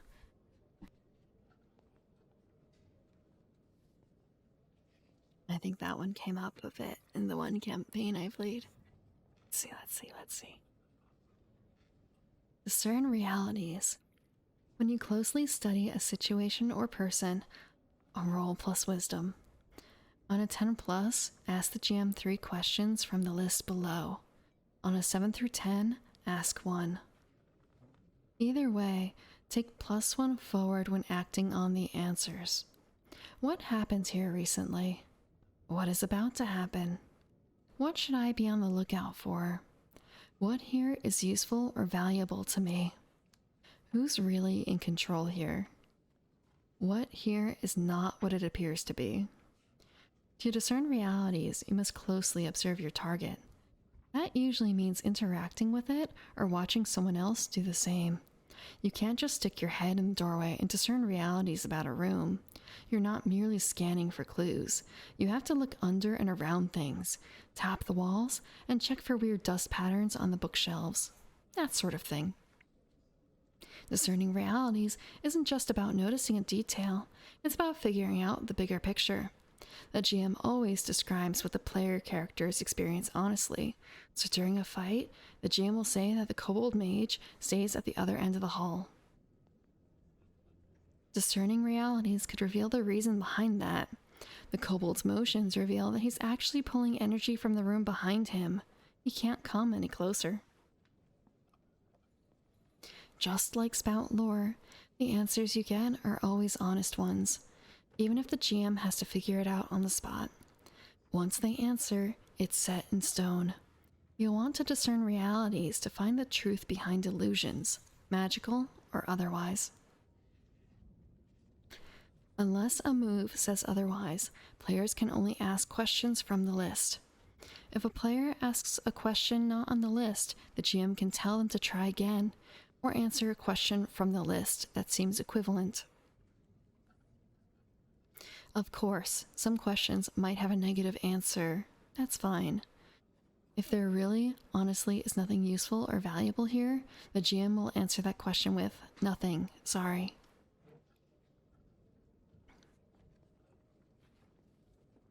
There appears to only be one example of this. Omar says, "I don't trust this room. I'm going to poke around a little. I take out my tools and start messing with stuff. I pull candlesticks and tap the walls with my hammer. My usual tricks." Discern realities? Says the GM. "Oh yes, I discern all the realities. I got a 12. I want to know what is here, or what here is not as it appears to be." Well, it's obvious to you that the wall on the north side of the room has a hollow spot. The stones are newer and the mortar is fresher, probably a hidden alcove or passageway. "I want to ask another one. Who sealed the room?" That's not on the list, so I'm going to pretend you asked what happened here recently. Looking at the stonework, you notice the wall actually bends out in places. The work is shoddy and awful. Looks to you like the work of goblins. The only way it'd get bent out that way, though, is if there was something pushing it from within. So, either the goblins blocked it from the other side, or there's something in there that tried to get out. Bingo. Okay, let me check. So there's two more. Parley is the second to last basic move. When you have leverage on a GM character and manipulate them, roll plus charisma. Leverage is something they need or want. On a 10 plus, they do what you ask if you first promise what they ask of you. On a 7 through 9, they will do what you ask, but need some concrete assurance of your promise right now. Parley covers a lot of ground, including old standbys like intimidation and diplomacy. You know you're using Parley when you're trying to get someone to do something for you by holding a promise or threat over them. Your leverage can be nasty or nice. The tone does not matter. Merely asking someone politely isn't parleying. That's just talking. You say, "Can I have that magic sword?" And Sir Telric says, "Hell no, this is my blade. My father forged it and my mother enchanted it." And that's that.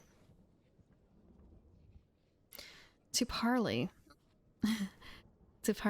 you have to have leverage. Leverage is anything that could lure the target of your parley to do something for you. Maybe it's something they want or something they don't want you to do, like a sack of gold, or punching them in the face. What counts as leverage depends on the people involved and the request being made.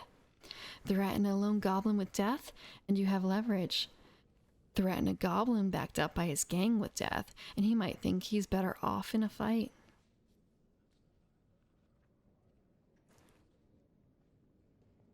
Water.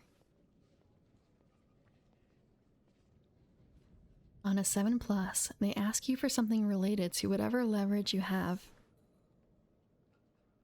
If your leverage is that you're standing before them, sharpening your knife, insinuating about how much you'd like to shank them with it, they might ask you to let them go. If your leverage is your position in court above them, they might ask for a favor. Whatever they ask for on a 10 plus, you might just have to promise it clearly and unambiguously.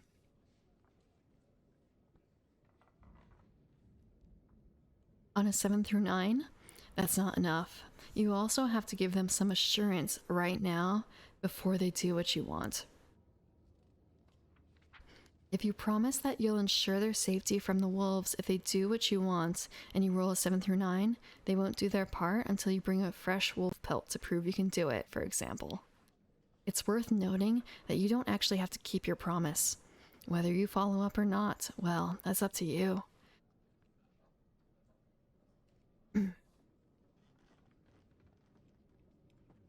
Of course, breaking promises leads to problems. People don't take kindly to oath breakers and aren't likely to deal with them in the future.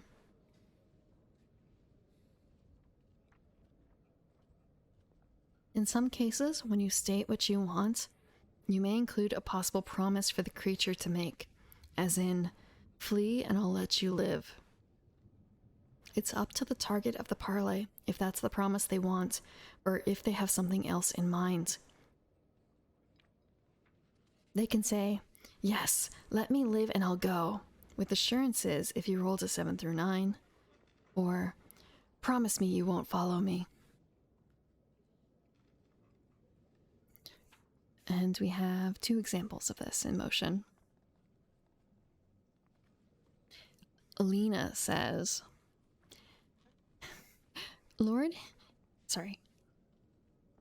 Sorry, this is a Welsh name. Oh man. Lord Hywin, I need you to vouch for me or the Queen will never grant me an audience. GM says, he's not really convinced. It could be a big hit to his reputation if you embarrass him. Why should I help you, Lena? Says the king. Oh, while I talk to him, I absent-mindedly play with the signet ring from that assassin we killed, the one he hired off the prince. I make sure he sees it. Oh boy. Okay. Roll parley. An 8. Enough being coy. He looks at you cold and angry. You and I both know you murdered my hired man. Give me the ring, swear to silence, and I'll do as you ask. I toss it to him. We can always dig up more dirt on this scumbag later. That was the first example. The second example is a little shorter, in a way. Pendrell says, this is the place where One Eye plays cards, right? Okay, I walk up to the guard. Hey there, fellows. Care to, open the door and let me in? And I'm being all suave and cool, so they'll do it. Parlay is roll plus charisma, right? The GM says, not so fast, Slick. All you've done is say what you want. The big smelly one on the right steps in front of you and says, sorry, sir. Or, sorry, sir. Private game. All bored sounding. It's like he hates his job and he wishes there was someplace else. Wishes he were someplace else. If you want to parlay, you're going to need some leverage. Maybe a bribe? And the very last one, the very last basic move is aid or interfere. And that is, let's see.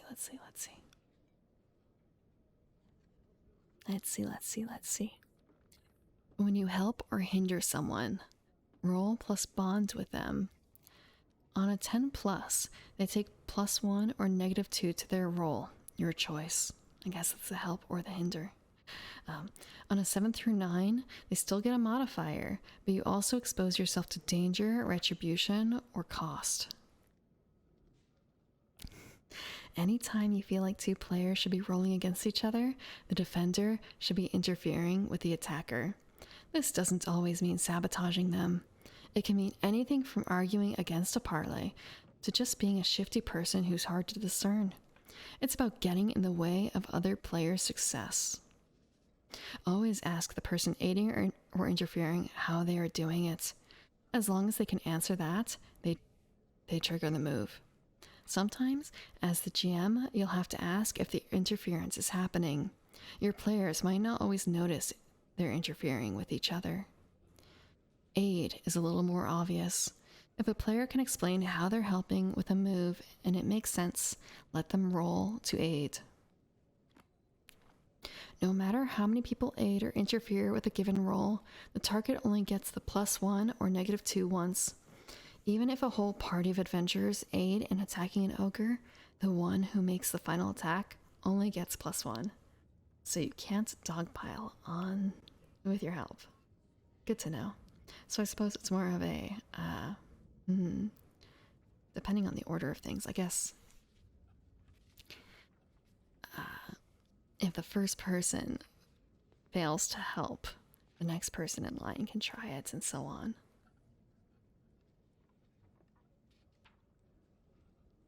Okay, we only have one example from this, but I have some examples from memory from the game that I played. So in here we have the GM says, Osrook, you stand alone and bloodied before a pack of angry hellhounds.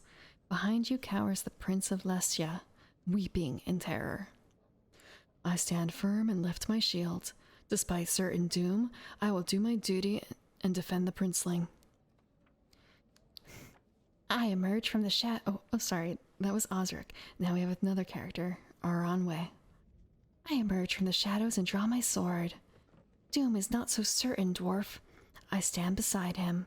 I want to help him defend. Though I do not know you well, I have seen you battle Osric. If we are to die today, we die as brothers. I don't have any bonds with him, but I want to try anyway.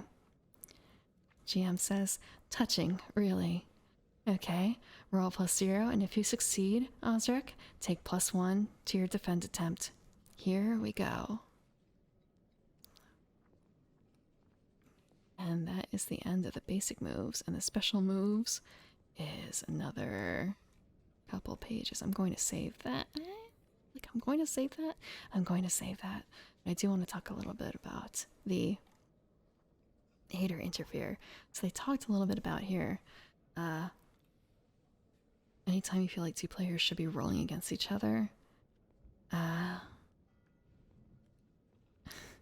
guess it depends on if you allow PvP in the party, which I usually have seen PvP, and I don't want to say it usually doesn't end super well, but one time it worked actually rather well, and I've described it. It was the Dungeon World game, again, where we had someone who was playing an evil character, a capital E evil. He was a cultist. He was shifty. He was up to no good. The player knew it. The character knew it. The society he was in knew it. But our PCs did not necessarily know it. We figured it out, though, after a couple sacrifices that were made. But I think I described a little bit about the end of the game and how we didn't really do anything in the end. Like, we made the world a little better for a very short amount of time. And that was partially because of our evil character sacrificing himself. He was basically using his blood to temporarily rejuvenate the world tree. And since he was an evil character trying to do this, we actually tried to hinder him from doing it because we thought he was trying to kill the tree faster. So yeah, we actually got to hinder a teammate. You're not usually trying to help your teammate kill himself, are you? But eventually my character, my paladin, actually killed him in the end. With his consent. Since he so desperately wanted to die to fulfill his dream. He never actually did fulfill his dream, though.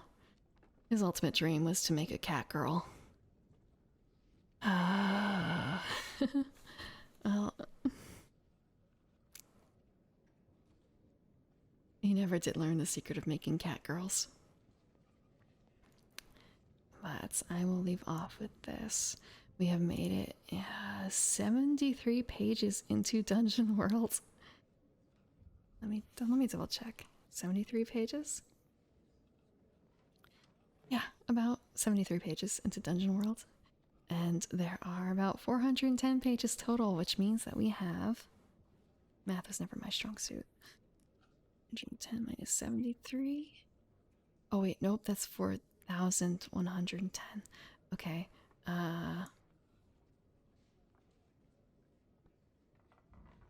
337 more pages to go. Uh, I will probably not do this every week.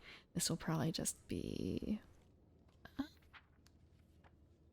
don't want to say when I feel like it, but um, I'll announce it a bit beforehand. And it will probably be on Tuesdays. If I want to speak more at length, if I want to read rules. If I want to read rules. And if I want to start playing Dungeon World, I might read it faster.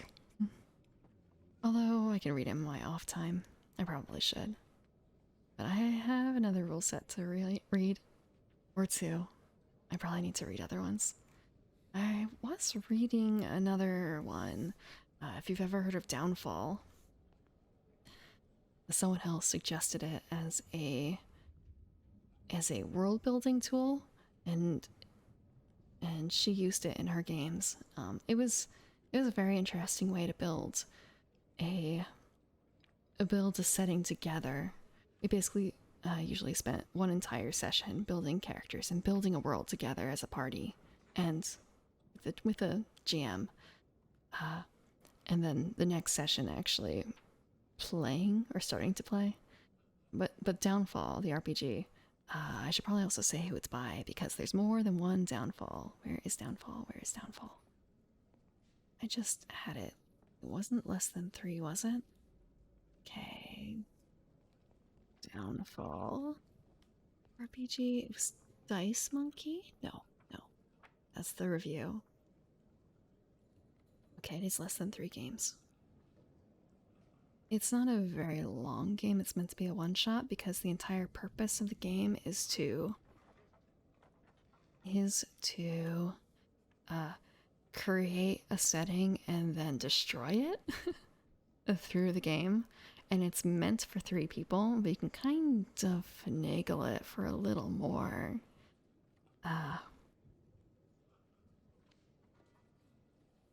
But it has a really interesting beginning section for creating a world if you want to create a unique fantasy or sci-fi based world.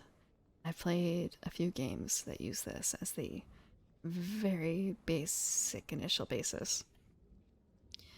I can explain a little bit more. Our dungeon master, our game master, would run us through the very beginning part where it had us pick one element each secretly from a list and then submit it to them. And then we would together brainstorm the world based on that. So when we played Dungeon World, I distinctly remember out of all the words chosen, we had rain twice. So I think we had probably 5 or 4 players, so we had a lot of words. So I think there were probably like forest and hills and rain and what other words are there?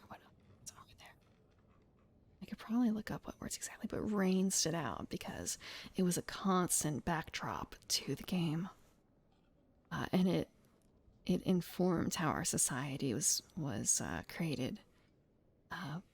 And I believe the problem that we were trying to solve in Dungeon World was something about something being wrong with some of the rain, which was causing things to die. A dangerous rain. And I think we also used a bit of another portion of it where you pick a kind of virtue of some sort, or maybe virtue's not the right word. A flaw. You pick a flaw, opposite of virtue. Something like greed, complacency, or loyalty to serve as the theme of the game. I don't quite remember what flaw we picked. I do remember that the Dungeon World we built together was very hierarchical and did not tolerate people who were different very well. So the cultist was hiding. The non humans were hiding. If you weren't a part of us, you were a part of them, and you had to be disposed. And that's how we lost another character at the end. Oh, someone was secretly, or not so secret, well, I guess secretly an orc, or a half orc. And they finally took off their helmet in front of our society, the game society. So, yes, I would suggest Downfall if you're interested in world building. It also has other elements in it, but altogether, the world building works pretty well. It works very well. And I think with this, let me check. I'm going to call it a night.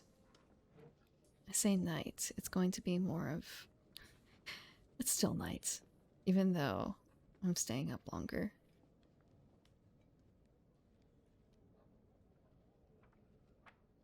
Where do we go from here? Is there anyone else currently reading? Is there anyone currently reading? Let's see.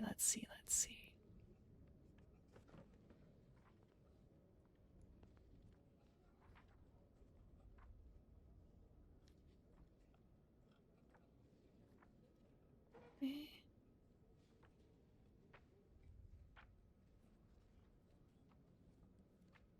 Where do we go? She's playing something else. What is this? Huh. That's quite loud. Let's see.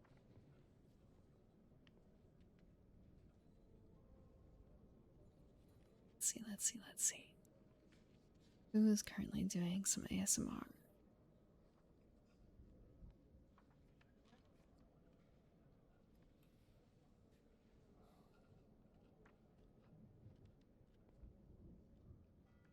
So slow. I should never have updated. No wonder. I wonder how this sounds. Sorry, there's someone who's doing. There's someone doing eardrum massage and tingle tapping. Let's see.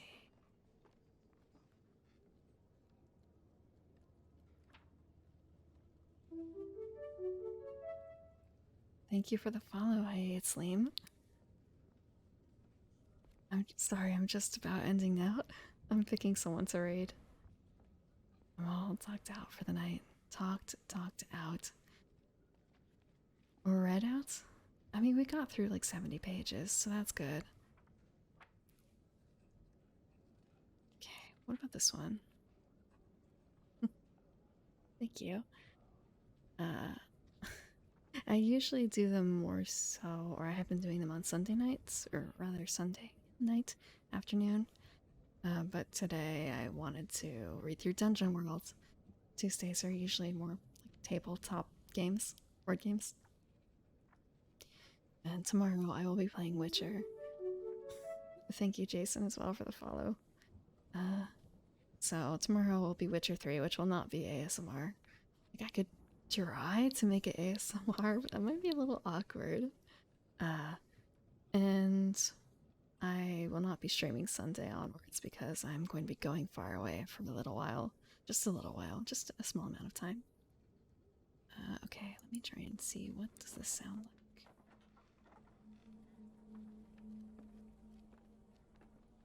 I think we're going to raid someone new, Ibchichi. She's humming right now. So, let's see. Her name is Ipachichi.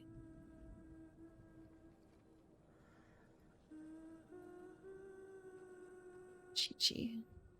Okay. I hope you enjoy humming. And thank you again for coming, and have a good night. Oh no, there's 8 seconds left. 4 seconds. 3, 2, 1. Good night.